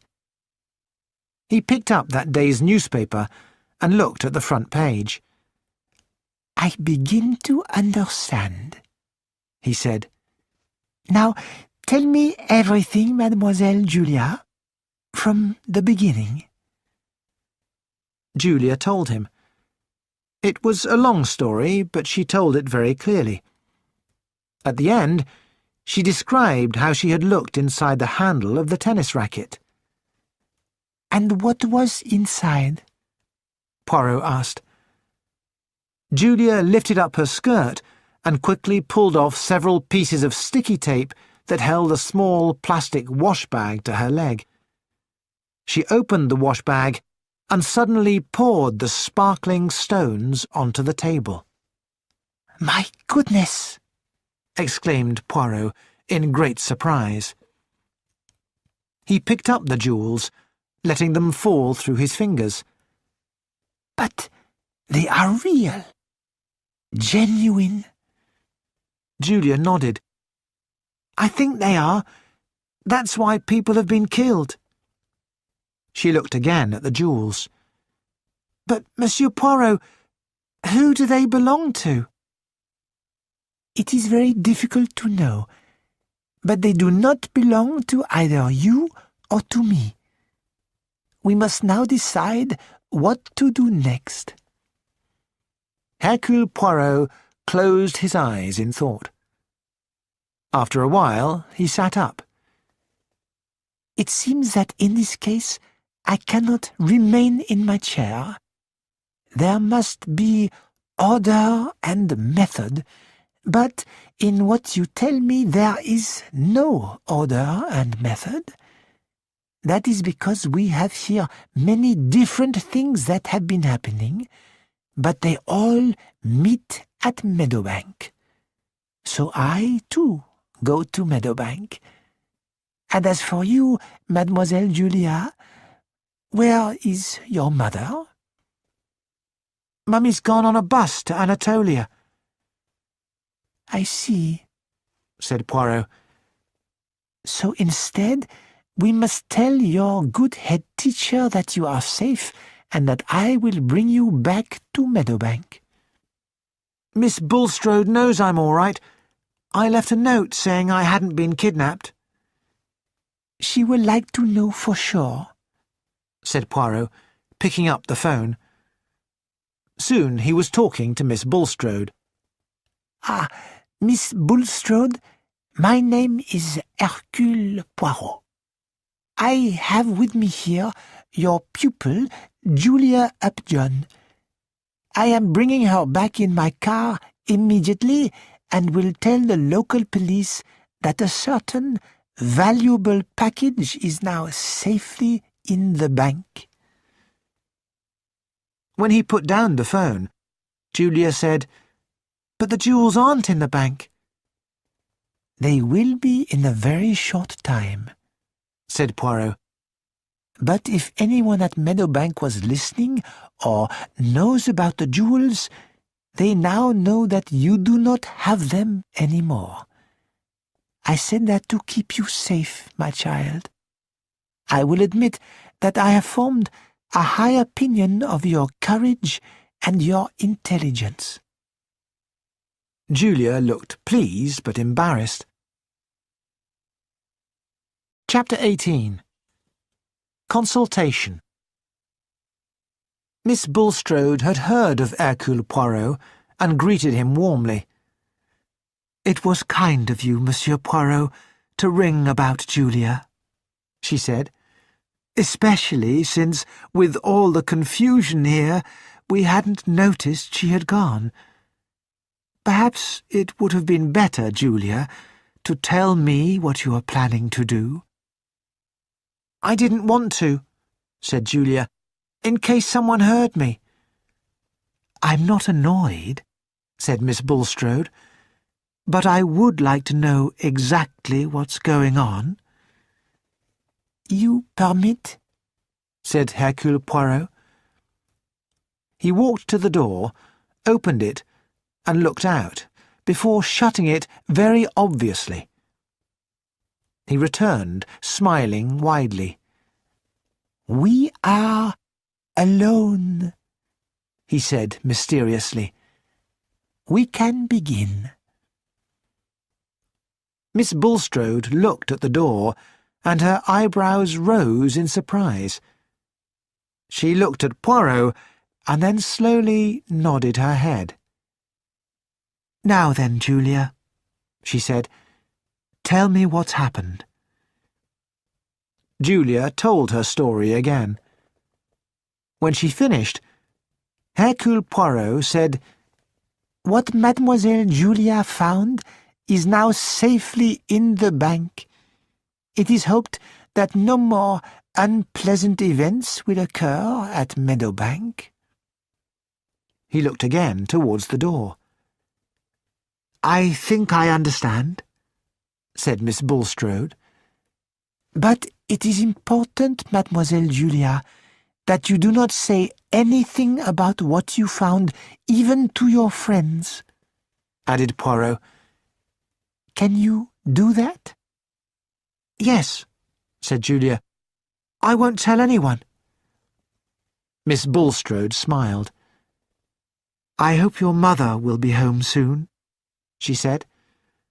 "Inspector Kelsey tells me that they are trying hard to contact her, but buses in Anatolia are often delayed."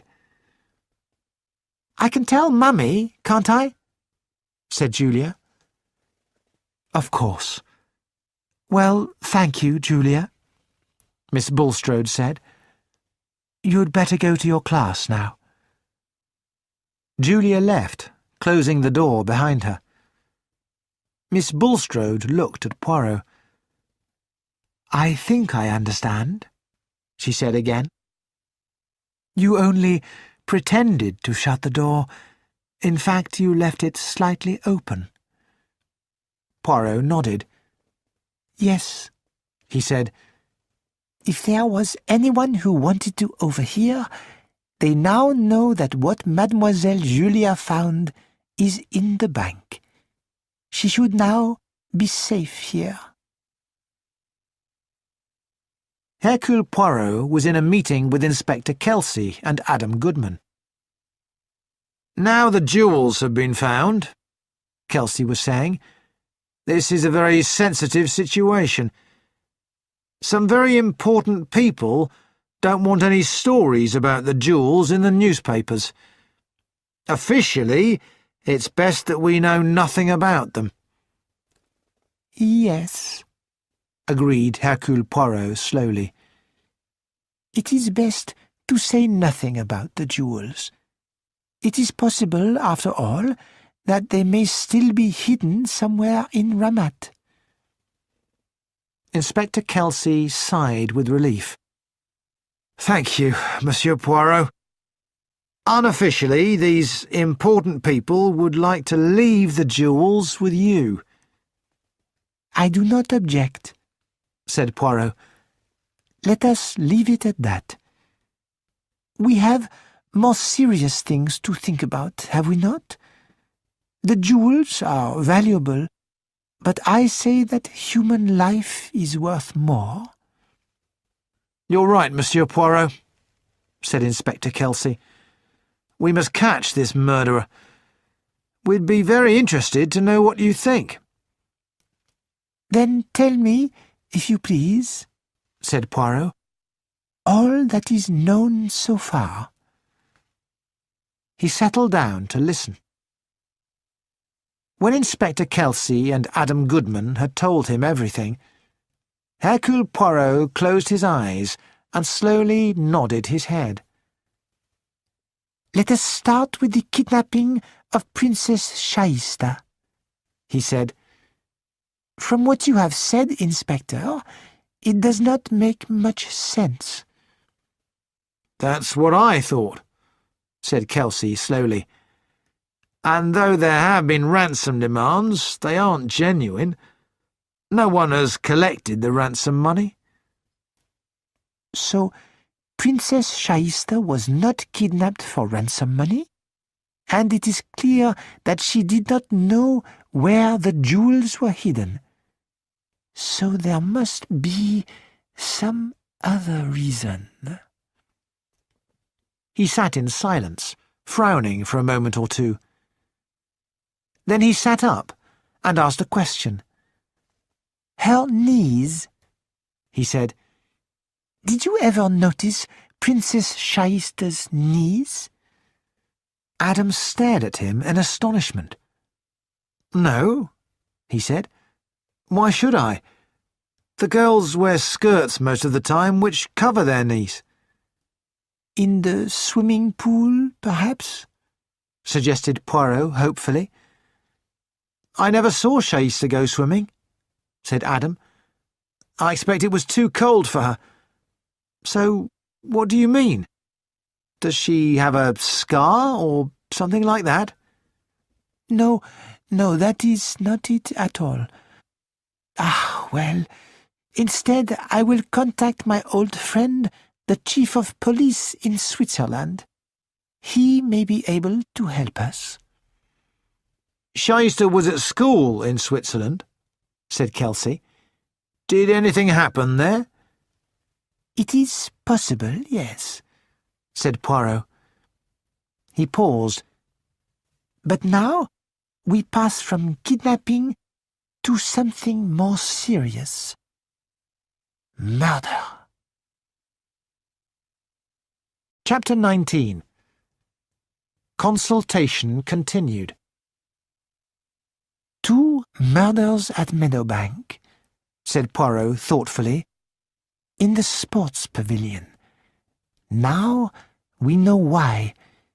Because in the sports pavilion there was a tennis racket containing a fortune in jewels. Someone knew about that racket. Who was it? Was it Miss Springer herself? She did not like people going to the sports pavilion. She was angry with Mademoiselle Blanche." Poirot turned to Adam.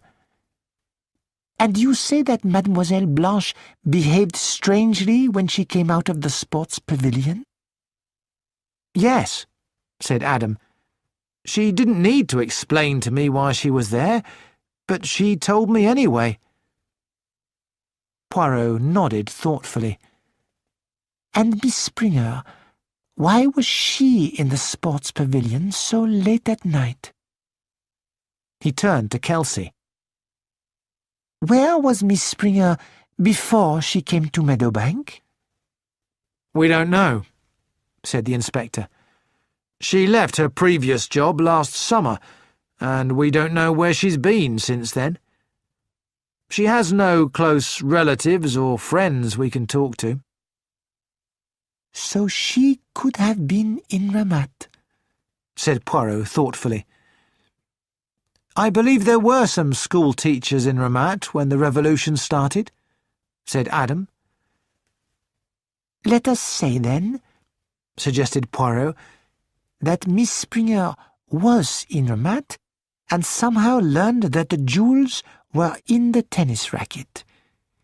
She waits until she knows the routine at Meadowbank, and then, one night, she goes to the sports pavilion to remove the jewels."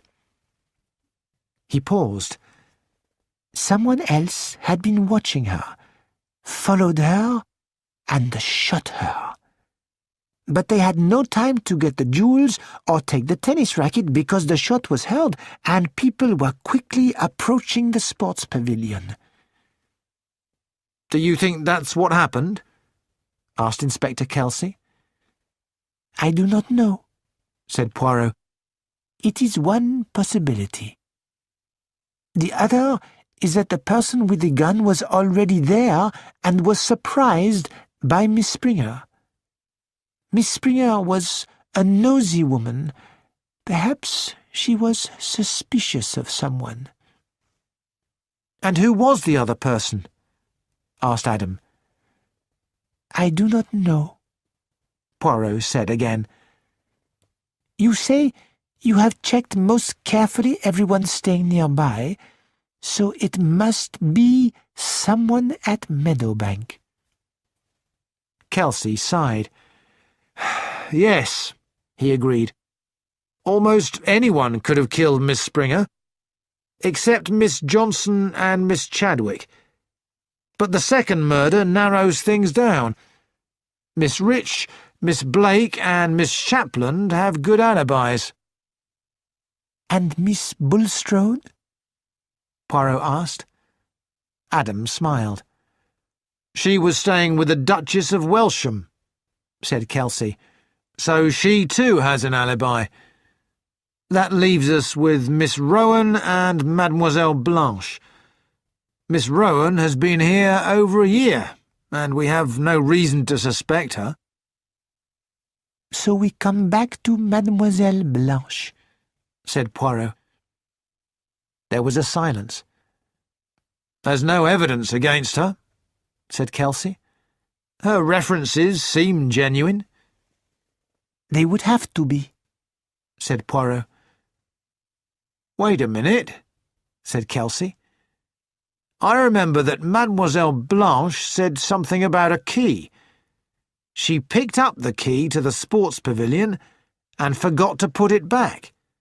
Miss Springer shouted at her. To visit the sports pavilion at night, you would need a key, said Poirot. For that, it would have been necessary to make a copy of the key. But why then would she tell you about the key? Asked Adam. In case Miss Springer had talked about it, said Kelsey. But that doesn't help us much. He looked gloomily at Poirot. But we must not forget, said Poirot, that Julia Upjohn's mother recognized someone here at Meadowbank, a possible secret agent. Yes, but we can't find Mrs. Upjohn, said Inspector Kelsey. She's not on a proper tour, she's travelling on local buses. She could be anywhere. Anatolia is a big place. So, until we find her, we can't do anything. And Mademoiselle Blanche might walk out of Meadowbank at any time. Poirot shook his head. She will not do that, he said. If you have committed murder, you do not draw attention to yourself. I hope you're right, Kelsey said. I am sure I am right, said Poirot. And remember, the person who Mrs. Upjohn saw does not know that Mrs. Upjohn saw her. The surprise, when it comes, will be complete. It still doesn't help us much, Kelsey sighed. There are other things, Poirot added. Conversation, for example. Sooner or later, a person with something to hide says too much. Innocent people also know things without knowing they are important, and that reminds me. Poirot stood up. Excuse me, he said. I must go and find someone who can draw. Well, said Adam, after Poirot went out. First girl's knees, and now drawing. I hope he knows what he's doing. Miss Rich could draw well, and she sat down next to Poirot with a pencil and paper. Please, can you draw for me Miss Springer? Poirot asked. That's difficult, said Miss Rich. I didn't know her for very long, but I'll try. She frowned for a moment, and then began to draw quickly. Bien, said Poirot, taking the drawing. good. And now, if you please, can you draw Miss Bulstrode, Miss Rowan, Mademoiselle Blanche, and the gardener, Adam? Eileen Rich looked at him doubtfully, but then began to draw. Poirot nodded. You are good, he said. You can draw a good likeness with a few lines of the pencil. Now, can you change Miss Bulstrode's hair and the shape of her eyebrows?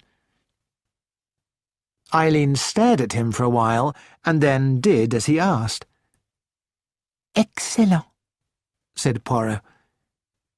Now do the same for Mademoiselle Blanche and Miss Rowan. When she had finished, he put the 3 drawings together. Now I will show you something, he said. Miss Bulstrode, even with the changes you have made, still looks like Miss Bulstrode. But the other 2, because they do not have Miss Bulstrode's strong personality, they appear almost different people, do they not? I see what you mean, said Eileen Rich. She watched Poirot put away the drawings carefully.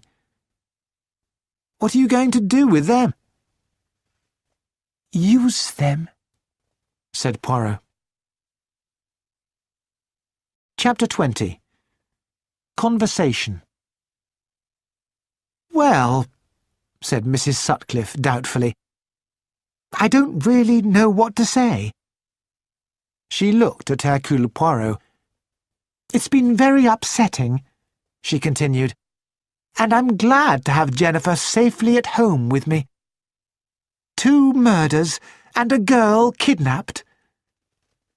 I would not worry too much about the kidnapping, madame, said Poirot. If I may tell you a secret, I suspect a romance. Do you mean the girl just ran away to marry somebody? I can say no more, said Hercule Poirot. And I am sure that you too will say nothing of this? Of course not, said Mrs. Sutcliffe, very pleased. She looked down at the letter that Poirot had brought from Inspector Kelsey. So, Monsieur, Poirot, you want to talk to Jennifer? I'm afraid she's not a girl who notices things.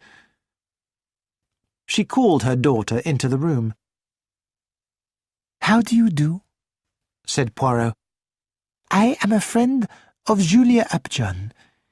She came to London to see me and ask my advice. She's now back at Meadowbank, Poirot added. Jennifer looked at her mother, annoyed. So she hasn't been taken away? Mrs. Sutcliffe decided to leave the room rather than argue again with her daughter. All this fuss, said Jennifer. I told Mummy it was silly. No pupils have been killed. I wish I was back there. I have come to ask Mademoiselle Jennifer, said Poirot, about the woman who came and gave you the new tennis racket. What did she look like? I don't really know, said Jennifer. I didn't look at her much. She had blonde hair and was wearing a blue dress and a big hat. I think she was American. Had you ever seen her before? asked Poirot. Oh, no, said Jennifer. Are you sure? said Poirot. She was not perhaps one of the girls dressed up, or one of the teachers? Jennifer looked puzzled. Dressed up? Poirot showed her the picture of Mademoiselle Blanche that Eileen Rich had drawn. Was this the woman? It's a bit like her, said Jennifer, "but I don't think so. I didn't really look at her face." She obviously didn't realise that the drawing was of Mademoiselle Blanche. "I was looking at my new racket." "I see," said Poirot. After a pause, he asked, "Did you ever see anyone at Meadowbank who you'd seen in Ramat?" "In Ramat?" Jennifer thought. "Oh, no. At least, I don't think so." "But you are not sure, Mademoiselle Jennifer?" "Well—" Jennifer looked worried. "I often see people who look like other people," she explained. "Perhaps you recognized Princess Shaista," suggested Poirot. "You may have seen her in Ramat." "I don't think so," said Jennifer, frowning. "Of course, I think most people do look alike. I only notice if someone has a strange sort of face, like Miss Rich." "Have you seen Miss Rich somewhere before?" Poirot asked. "No," said Jennifer. "I think I saw someone who just looked like Miss Rich. This person was much fatter than she is." "Someone much fatter," said Poirot thoughtfully. "And Miss Rich was away ill last term," added Jennifer, "so she couldn't have been in Ramat." "And the other girls?" asked Poirot. "Had you seen any of the girls before?" "Only the ones I knew already," said Jennifer. "But I don't really notice people very much." Chapter 21. Gathering Threads. "I want to talk to you, Eileen," said Miss Bulstrode. Eileen Rich followed Miss Bulstrode into the sitting-room. Meadowbank was strangely quiet. There weren't many pupils left, and the teachers didn't have much to do. Miss Johnson didn't like having so much free time.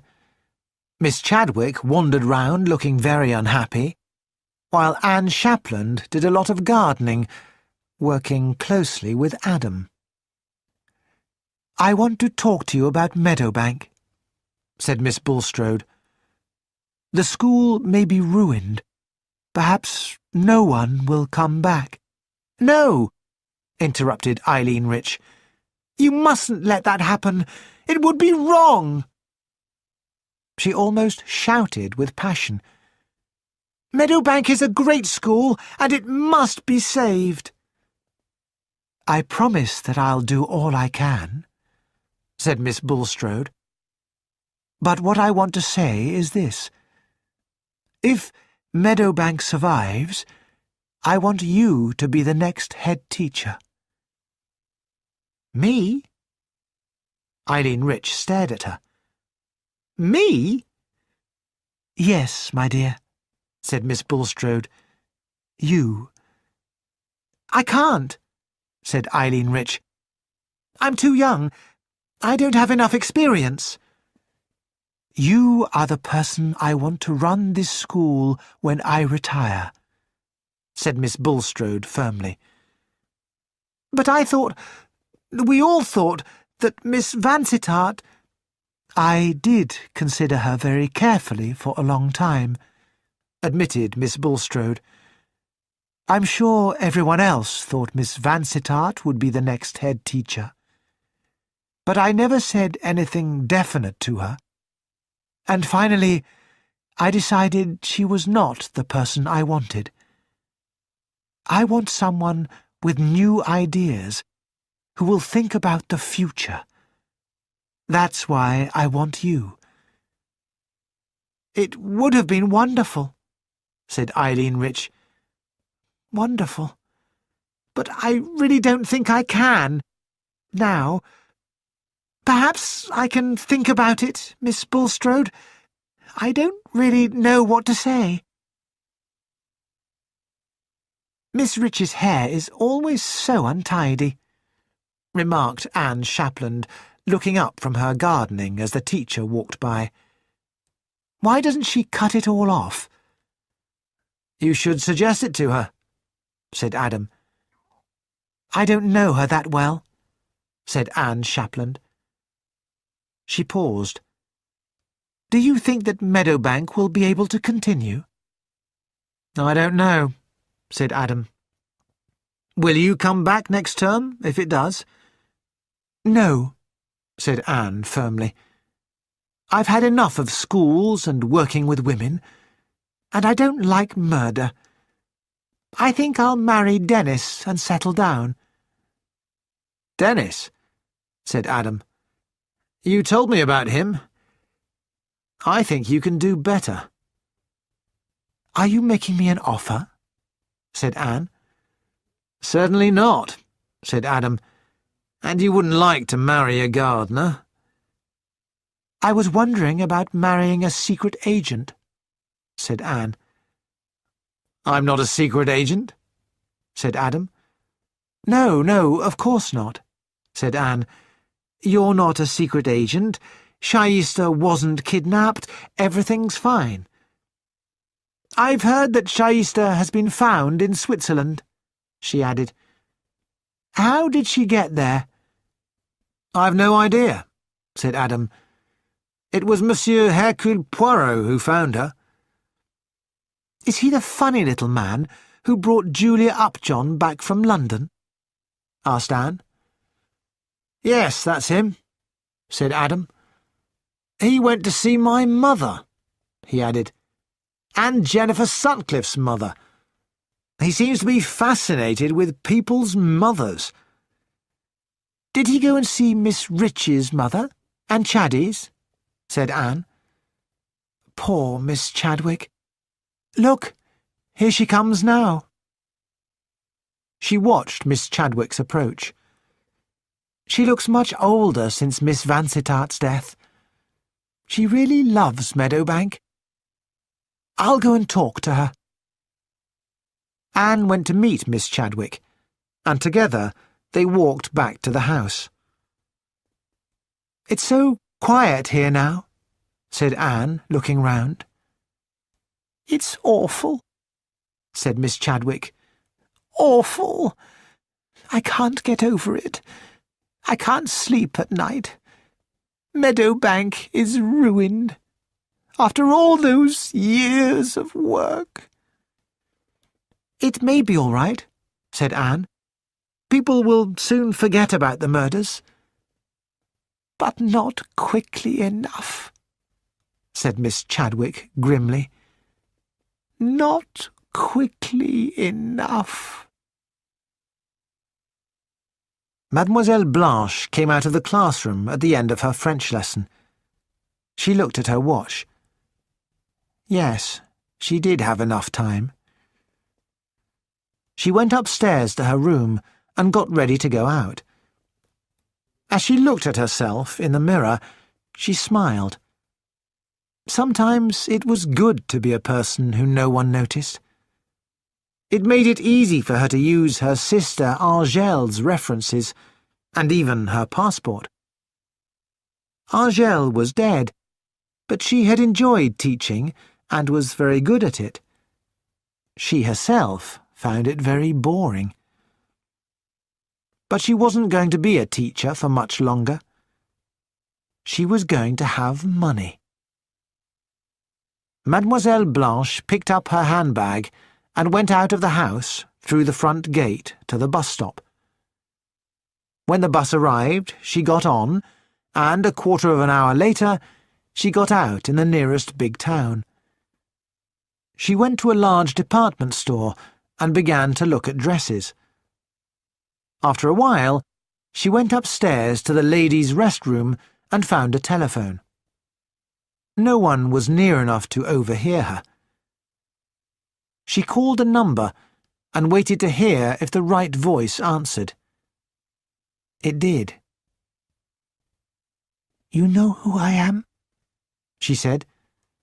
"Yes, I am speaking of some money that you owe. You have until tomorrow evening to pay this money into this bank account.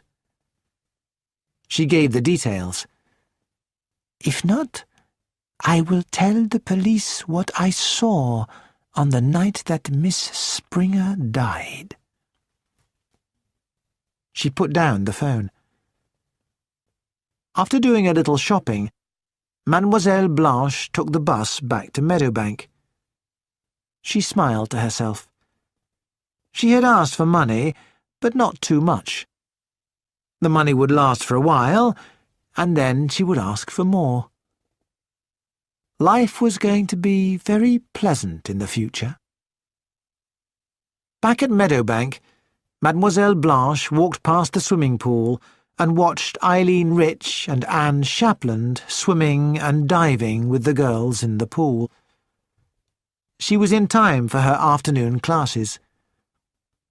During her lesson, the girls talked and didn't listen to her, but she hardly noticed. She wasn't going to be a teacher for much longer. When the bell rang, Mademoiselle Blanche went upstairs to her room to tidy her hair before dinner. But, as she looked in the mirror, she saw a sudden movement behind her, so quick that she was completely surprised. As Mademoiselle Blanche opened her mouth to scream, a sandbag hit her silently on the back of her neck. Chapter 22. Incident in Anatolia. Mrs. Upjohn was sitting by the side of a road somewhere in Anatolia. She and a large Turkish woman were talking, partly in French and partly by using their hands. The other passengers were sitting nearby, watching the bus driver trying to start the broken-down bus. Mrs. Upjohn's journey had also been delayed by heavy rain and blocked roads. "Mrs. Upjohn," said a very British voice, which didn't sound as if it belonged in Anatolia. Mrs. Upjohn looked up. She hadn't noticed that a car had arrived and an obviously British man had got out. "Mrs. Upjohn," the man said again, "my name's Derek O'Connor, from the British government. We've been trying to contact you for days." "Contact me? Why, is it Julia?" Mrs. Upjohn said sharply. "Has something happened to Julia?" No, said O'Connor. "Julia is all right. No, there's been some trouble at Meadowbank, and we want to take you there as soon as possible. I'll drive you back to the nearest airport, and you can get on a plane in a few hours." Mrs. Upjohn opened her mouth and then shut it again. She stood up, collected her luggage, and said goodbye to the Turkish woman. She followed O'Connor to his car without asking any questions. O'Connor thought that Mrs. Upjohn was a very sensible woman. Chapter 23. Showdown. Miss Bulstrode looked around at her staff, who were all sitting together in one of the school classrooms. Miss Chadwick was there, and Miss Johnson, Miss Rich, Miss Rowan, and Miss Blake. Anne Shapland sat with her notebook and pencil, ready to take notes. Hercule Poirot and Detective Inspector Kelsey sat beside Miss Bulstrode, while Adam Goodman sat slightly behind them. Miss Bulstrode stood up. "As you all work here," she said, "I thought you'd like to know exactly what is known about the recent unfortunate events at Meadowbank. Detective Inspector Kelsey is not allowed to give us any official police information, but Monsieur Hercule Poirot, the well-known detective, will now tell you what he has discovered." Hercule Poirot rose to his feet, smiled widely at his audience, and carefully smoothed his moustache. "I know that this has been a difficult time for you all," he began. "You have lost 3 of your colleagues, Miss Springer, Miss Vansittart, and Mademoiselle Blanche. This is because Meadowbank has become the center of certain events, and also because there is someone here who does not belong." He looked around the room. "There is a cat among the pigeons. But before I talk about the murders, I will deal first with the kidnapping." He took a photograph from his pocket and passed it round so all the people in the room saw it. "Do you recognize the girl in this photograph?" Poirot asked. Everyone shook their heads. "Ah, but you should," said Poirot, "since this is a photograph from Switzerland of Princess Shaista." "But that's not Shaista," said Miss Chadwick. "Exactly," said Poirot. "This story starts in Ramat, where 3 months ago there was a revolution. The ruler, Prince Ali Yusuf, died trying to escape, but some very valuable jewels that he owned were not found in the wreckage of his plane. Several groups of people wanted to find them. They thought that the jewels might be brought to Princess Shaista, the prince's cousin and only close relative. It was known that Princess Shaista was coming to school at Meadowbank. However, the girl's uncle, the Emir Ibrahim, was abroad, and Miss Bulstrode did not know Shaista personally. Shaista was indeed kidnapped, but not from Meadowbank. She was in fact kidnapped before she even arrived here. It was a simple plan," explained Poirot. "The real Shaista is in fact still in Switzerland and has now been found. Instead, it was a secret agent hoping to hear news of the jewels who arrived in London and was brought to Meadowbank. But the false Shaista, a young French actress, was obviously older than the real Shaista. I did ask," said Hercule Poirot thoughtfully, "if anyone had noticed Shaista's knees. The knees of a woman of 24 can never really be mistaken for the knees of a girl of 15. Nobody, alas, had noticed her knees. But nobody tried to contact the false Shaista about the jewels, and when Miss Springer was murdered, it was feared that Shaista's uncle, the Emir Ibrahim, would come to England. The false Shaista began to talk about kidnapping, and when the Emir did arrive, she was, indeed, kidnapped. In fact, the car that came early to collect her left her in the nearest town, and she simply went back to using her own identity. A false ransom note was sent to make the kidnapping story appear real. It does not occur to anyone that the kidnapping really occurred earlier in Switzerland." Poirot meant, of course, that it had not occurred to anyone but himself. "We pass now," he continued, "to something far more serious. Murder. The false Shaista was at Meadowbank just to hear about the jewels. She had no motive for murder, and although she could have killed Miss Springer, she could not have killed Miss Vansittart or Mademoiselle Blanche. Let us go back now to Ramat, where all this started. Prince Ali Yusuf gave the jewels to his pilot, Bob Rawlinson. Bob Rawlinson visited his sister, Mrs. Sutcliffe, in her hotel in Ramat and stayed in her room for 20 minutes even though she was not there.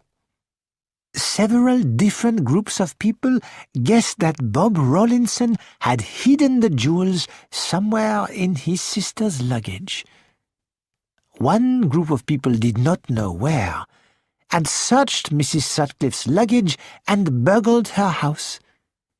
But someone else definitely knew where the jewels were hidden. In the handle of the tennis racket belonging to Mrs. Sutcliffe's daughter, Jennifer. This person went out to the sports pavilion one night, having previously made a copy of the key to look at the tennis rackets. But Miss Springer saw a light in the sports pavilion and went out to investigate.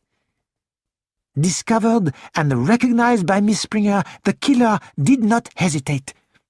Miss Springer was shot dead. But the shot had been heard, and the crime was discovered almost immediately. The murderer had to escape quickly, leaving the tennis racket behind. A few days later, a strange woman with an American accent spoke to Jennifer Sutcliffe and gave her a new tennis racket, taking the old one away. But the woman did not know that Jennifer Sutcliffe and Julia Upjohn had swapped rackets. So the racket that she took away was really Julia Upjohn's old racket. We come now to the second murder, continued Poirot. Miss Vansittart was looking at Shayista's locker, probably looking for a clue to the girl's disappearance. Someone followed her and killed her with a sandbag. Again, the crime was discovered almost immediately by Miss Chadwick. The police again took charge of the sports pavilion, and again the killer had no opportunity to look at the tennis rackets. But by now, Julia Upjohn, an intelligent child, had realized that her racket, which had belonged to Jennifer, was important. She looked inside the handle and found the jewels. These she brought to me, and they are now safely in the bank. Poirot paused. As to the third murder, Mademoiselle Blanche knew, we do not know how, who the murderer was. She did not tell the police, but instead she asked the murderer for money to keep silent. Blackmail. But there is nothing more dangerous than blackmailing a person who has killed perhaps twice already. And Mademoiselle Blanche, too, was killed. Hercule Poirot paused again.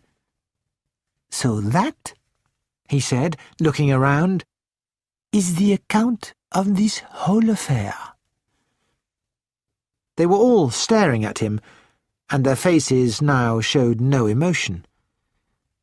Though, of course, added Poirot, Inspector Kelsey, Adam Goodman, and I have been making inquiries. We have to know, you see, if there is still a cat among the pigeons. I am happy to say that everyone here is indeed who they say they are. So, we are not looking for someone pretending to be someone else. The murderer is someone using their real identity. Everyone was very still now.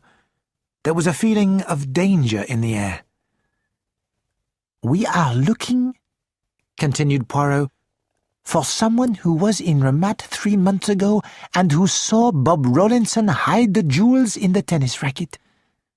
Miss Chadwick was here at Meadowbank, Miss Johnson was here, and so were Miss Rowan and Miss Blake. He pointed his finger. But Miss Rich, Miss Rich was not here last term, was she? No, I was ill. She spoke quickly. I was away for a term. So you could have been in Ramat, said Poirot. I think you were. We can look at your passport. There was a moment's silence. Then Eileen Rich looked up. Yes, she said quietly. I was in Ramat. I was ill and my doctor advised me to go abroad to rest. That is true, said Miss Bulstrode. I received a doctor's certificate saying that Miss Rich needed to rest for a term. So, you went to Ramat? Said Hercule Poirot. Why shouldn't I go to Ramat? Eileen Rich's voice shook a little. I wanted a rest and sunshine. I was there for 2 months. There you were recognized, said Poirot, by Jennifer Sutcliffe. She thought she saw you in Ramat, but said that the person she saw was fat, not thin. What are you trying to say? Said Miss Rich. That I murdered these people? It isn't true, I tell you. It isn't true. Inspector Kelsey? Poirot turned his head. Inspector Kelsey nodded. He went to the door, opened it, and Mrs. Upjohn walked into the room. Mrs. Upjohn, said Hercule Poirot into the silence. We would like to ask you something. When you brought your daughter Julia to Meadowbank, you looked out of the window of Miss Bulstrode's sitting room and recognized someone, did you not? Mrs. Upjohn stared at him. Yes, I did see someone, she said. Someone I hadn't seen for years. I wondered what she was doing here. Mrs. Upjohn, said Inspector Kelsey, will you look round this room and tell me if you see that person here now? Yes, of course, said Mrs. Upjohn. I saw her as soon as I came in. That's her. She pointed her finger. Inspector Kelsey was quick, and so was Adam, but they were not quick enough. Anne Shapland had jumped up and was pointing a gun straight at Mrs. Upjohn. Miss Bulstrode moved forward quickly and stood in front of Mrs. Upjohn, but Miss Chadwick was even quicker. "No, you won't!" cried Miss Chadwick, and threw her body in front of Miss Bulstrode just as the gun was fired. Miss Chadwick slowly fell to the floor as Adam and Kelsey took hold of the struggling Anne Shapland and took the gun away from her. "They said then that she was a killer," said Mrs. Upjohn breathlessly. "She was one of the most dangerous young agents they had." "You liar!" Anne Shapland shouted angrily. "She does not lie," said Hercule Poirot. "You are dangerous. Until now, you have never been suspected when you have used your own identity. You have taken real jobs using your own name, all to gain information. You have worked at an oil company with an archaeologist whose work took him all around the world, and an important government minister. Ever since you were 17, you have worked as a secret agent for many different people, and for a great deal of money. In most of your jobs, you have used your own name, though for others, you used a different identity. At those times, you said you went home to look after your mother. But I strongly suspect, Miss Shapland, that the elderly woman I visited is not your real mother. This genuine mental patient with a confused mind is your excuse for leaving your jobs. You did not spend 3 months this year with your mother. Instead, you went to Ramat, not as Anne Shapland, but as Angelica de Torrido, a Spanish dancer. From your hotel room, you somehow saw Bob Rawlinson hide the jewels in the tennis racket. You could not take them then, because the British people left Ramat suddenly because of the revolution. Instead, you read the luggage labels and found out that Jennifer Sutcliffe was going to school at Meadowbank. I have discovered that you paid Miss Bulstrode's secretary a large amount of money to leave her job, and you took her place. One night, you went to the sports pavilion to find the jewels, Poirot said. But Miss Springer saw you and followed you, and you shot her. Later, Mademoiselle Blanche tried to blackmail you, and you killed her too. It comes naturally to you, does it not, to kill? He stopped. Inspector Kelsey stepped forward and officially arrested Anne Shapland, who swore and struggled wildly as she was taken out of the room. Miss Johnson was kneeling by Miss Chadwick. "I'm afraid she's badly hurt," she said. "We need a doctor. Immediately." Chapter 24. Poirot explains. "You did it very well, Monsieur Poirot," said Inspector Kelsey. "You made Anne Shapland think that we were going to arrest Miss Rich, and Mrs. Upjohn's sudden appearance completely surprised her. If the bullet in that gun matches the one that killed Miss Springer—" "It will, my friend, it will," said Poirot. "Then we'll have definite evidence that Anne Shapland murdered Miss Springer. And, of course, she shot Miss Chadwick. But I still don't understand how she killed Miss Vansittart. It's impossible. She has a perfect alibi." "It is true," Poirot said, "that Anne Shapland killed Miss Springer and Mademoiselle Blanche. But Miss Vansittart—" He hesitated for a moment and looked at Miss Bulstrode. "Miss Vansittart was killed by Miss Chadwick." "Miss Chadwick?" exclaimed Miss Bulstrode and Kelsey together. Poirot nodded. "I am sure of it." But why?" said Miss Bulstrode. "I think," explained Poirot, "that Miss Chadwick loved Meadowbank too much. When you retired, she wanted to be the next head teacher." "But she's much too old," said Miss Bulstrode. "Yes," said Poirot, "but she didn't think so. Then she found out that you are thinking of making Eleanor Vansittart head teacher.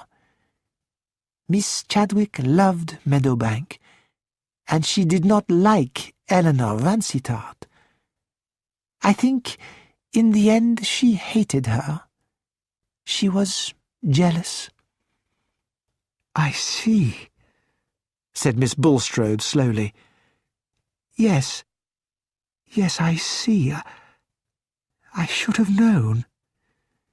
"And when you went away for the weekend, you chose Eleanor Vansittart to be in charge," said Poirot gently. "This is what I think happened. Just as she said, Miss Chadwick saw the light in the sports pavilion and went out to investigate. But it was Miss Vansittart who took a golf club with her, not Miss Chadwick. Miss Chadwick took a sandbag, and when she saw Eleanor Vansittart kneeling down, she lifted the sandbag and hit her. Miss Chadwick was horrified by what she had done. She had killed Miss Vansittart because of jealousy. But now she was sure she would be the next head teacher, so she told the police that she had taken the golf club, not the sandbag, which she put back." "But why did Anne Shapland kill Mademoiselle Blanche with a sandbag?" asked Miss Bulstrode. "Because she could not use her gun, as the shot would be heard," explained Poirot. "And she cleverly wanted to connect the third murder with the second one, because for the second murder she had an alibi." "And why did you ask Eileen Rich to draw various members of my staff?" "I wanted to see if Jennifer Sutcliffe would recognize a face. But she did not recognize Mademoiselle Blanche with a different hairstyle, so it is doubtful that she would have recognized Anne Shapland." "So, was Anne Shapland the woman with the racket?" asked Miss Bulstrode. "Yes," said Poirot. "All this time she has been working alone, to get the jewels for herself. That day you rang your buzzer to ask for Mademoiselle Julia, Anne Shapland did not answer. She put on a blonde wig and a blue dress and was away from her desk for only 20 minutes. "And Miss Rich?" Miss Bulstrode looked thoughtful. Hercule Poirot and Inspector Kelsey looked at each other.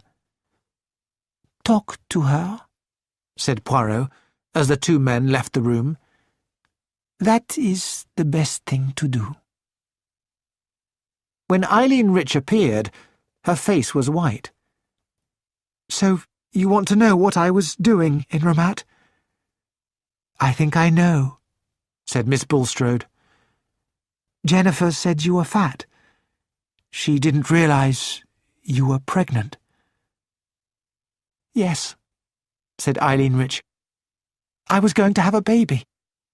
I didn't want to lose my job here, so when I couldn't hide it any longer, I said I was ill and went abroad to Ramat. But my baby was born dead. I came back this term and hoped that no one would ever know. That's why I had to say no when you asked me to be the next head teacher." She paused and said calmly, "Would you like me to leave now, or wait until the end of term?" "I want you to stay, and come back next term," said Miss Bulstrode, "if there is one."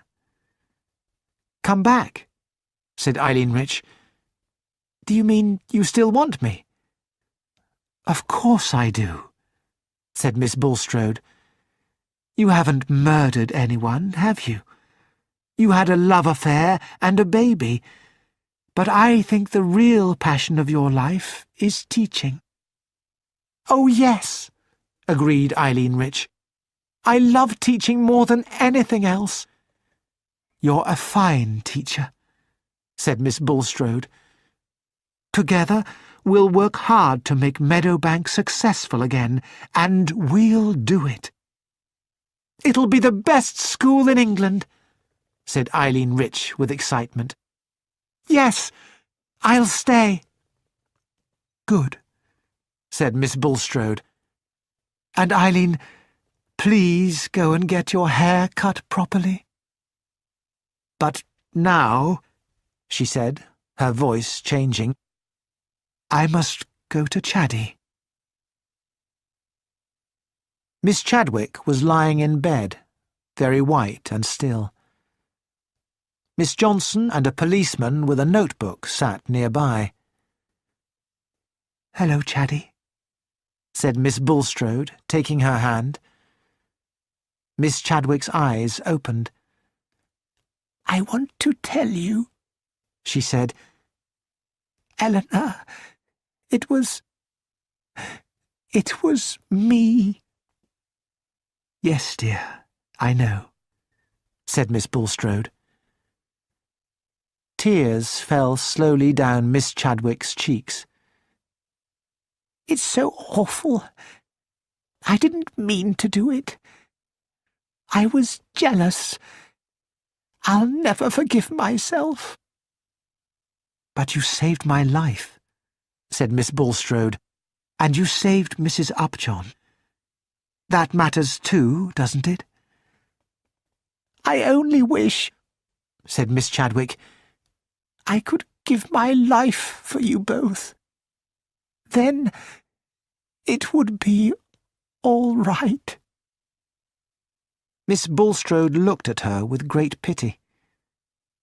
Miss Chadwick took a deep breath and smiled. Her head moved slightly to one side, and she died. "You did give your life, my dear," said Miss Bulstrode softly. "I hope you realize that now." Chapter 25. Legacy. "Mr. Robinson is here to see you, sir," said Georges. "Ah," said Hercule Poirot. He had received a letter from his friend Colonel Pikeway about Mr. Robinson. "Show him in, Georges." Mr. Robinson came into the room, bowed, and shook hands politely. When he sat down, he wiped his large yellow face with a handkerchief. "I was interested to hear, Monsieur Poirot," said Mr. Robinson, "of your involvement in the affairs of a girls' school, Meadowbank. I hear, too, that 3 murders were committed by an unfortunate young woman, a young woman who had a violent hatred of school-teachers." "No doubt," said Poirot dryly. "That is what her defence lawyer will say." "She was good at her job, I believe," sighed Mr. Robinson. "Young, but very useful to many different people. But it was a mistake for her to work alone and try to take the jewels for herself." Poirot nodded. Mr. Robinson leaned forward. "I have come to ask where the jewels are now, Monsieur Poirot," he asked. "And what are you going to do with them?" "I have been waiting for suggestions," said Poirot. "They do not belong to me, and I would like to give them to their true owner." "And I am here to suggest that you give the jewels to me," said Mr. Robinson. "Ah," said Poirot. "And why should I do that?" "Because they were the personal property of the late Prince Ali Yusuf, who told his friend Bob Rawlinson to get them out of Ramat. If he succeeded, he was supposed to give the jewels to me." "Have you proof of that?" "Certainly." Mr. Robinson handed him a large envelope, and Poirot read the papers inside very carefully. "It seems to be as you say," he said. "May I ask what you personally get for doing this?" Mr. Robinson looked surprised. "Money, of course," he said. "A large amount of money. There are many people like me in the world. We arrange financial matters for important people. Kings, presidents, princes. We charge a lot of money for our services, but we are honest." "I see," said Poirot. "Eh bien, I agree to what you ask. But I am curious. What are you going to do with the jewels?" Mr. Robinson looked at Hercule Poirot. His large face smiled as he told Poirot his plans. Children were playing and running in the street. One of them bumped into Mr. Robinson as he stepped out of his expensive car. Mr. Robinson opened the gate to number 15 and knocked on the door of the neat little house. The door was opened by a fair, pleasant-looking girl of about 25. "Mr. Robinson," she said with a smile, "I got your letter. Please come in." She led him into a small sitting room. "Would you like some tea?" she asked. "Thank you, but no. I can only stay a short time. As I said in my letter, I have come to bring you something." "From Ali?" "Yes." "So there isn't any hope? I mean, it's true he's really dead?" "I'm afraid so," said Mr. Robinson gently. "I didn't really expect to see him again when he went back to Ramat," said the girl. "I knew he had to stay there and marry one of his own people." Mr. Robinson took out a package and put it on the table. "Open it, please." She opened the package and breathed in quickly as she saw the beautiful, bright jewels inside. Are they real?" "They are real," said Mr. Robinson. "They are worth about £1 million. "I can't believe it." She wrapped the jewels up again, just as the door burst open and a small boy rushed in. "Mum, look! Look at this! He stopped, staring at Mr. Robinson. The boy had dark hair and dark skin. "Go in the kitchen, Alan," said his mother. "Your dinner's ready." "Oh, good!" He hurried out again. "You call him Alan?" said Mr. Robinson. "It was the nearest name to Ali. It would have been difficult for him to be named after his father." She paused. "What am I going to do?" "First, I need to see your marriage certificate," said Mr. Robinson. Yes," he said, when she gave it to him. "Ali Yusuf, married to Alice Calder. Yes, this is all perfectly legal." "No one knew who he was," said Alice. "I was pregnant with Alan, and Ali said we should be married. It was all he could do for me. He did love me. We always knew he would have to leave, but he did love me." "Yes," said Mr. Robinson. "I'm sure he did. Now," he continued, "I can sell these jewels for you and get you a good lawyer to take care of your affairs. You're going to be a very rich woman." "Yes, all right," she said, giving him the jewels. "Take them. But I'd like to give one to the schoolgirl who found them. A green one, perhaps?" "An excellent idea," said Mr. Robinson. He stood up. "I shall charge you a lot of money," he said, "but I won't cheat you." She looked at him calmly. "No, I don't think you will. And I need someone who knows about business." "You seem to be a very sensible woman," said Mr. Robinson. "Now I will take the jewels. Are you sure you don't want to keep one for yourself?" "No," said Alice slowly. "I won't keep even one. I don't need jewels to remember Ali. I have Alan." "A most unusual woman," said Mr. Robinson to himself as he walked out to his car. "Yes, a most unusual woman."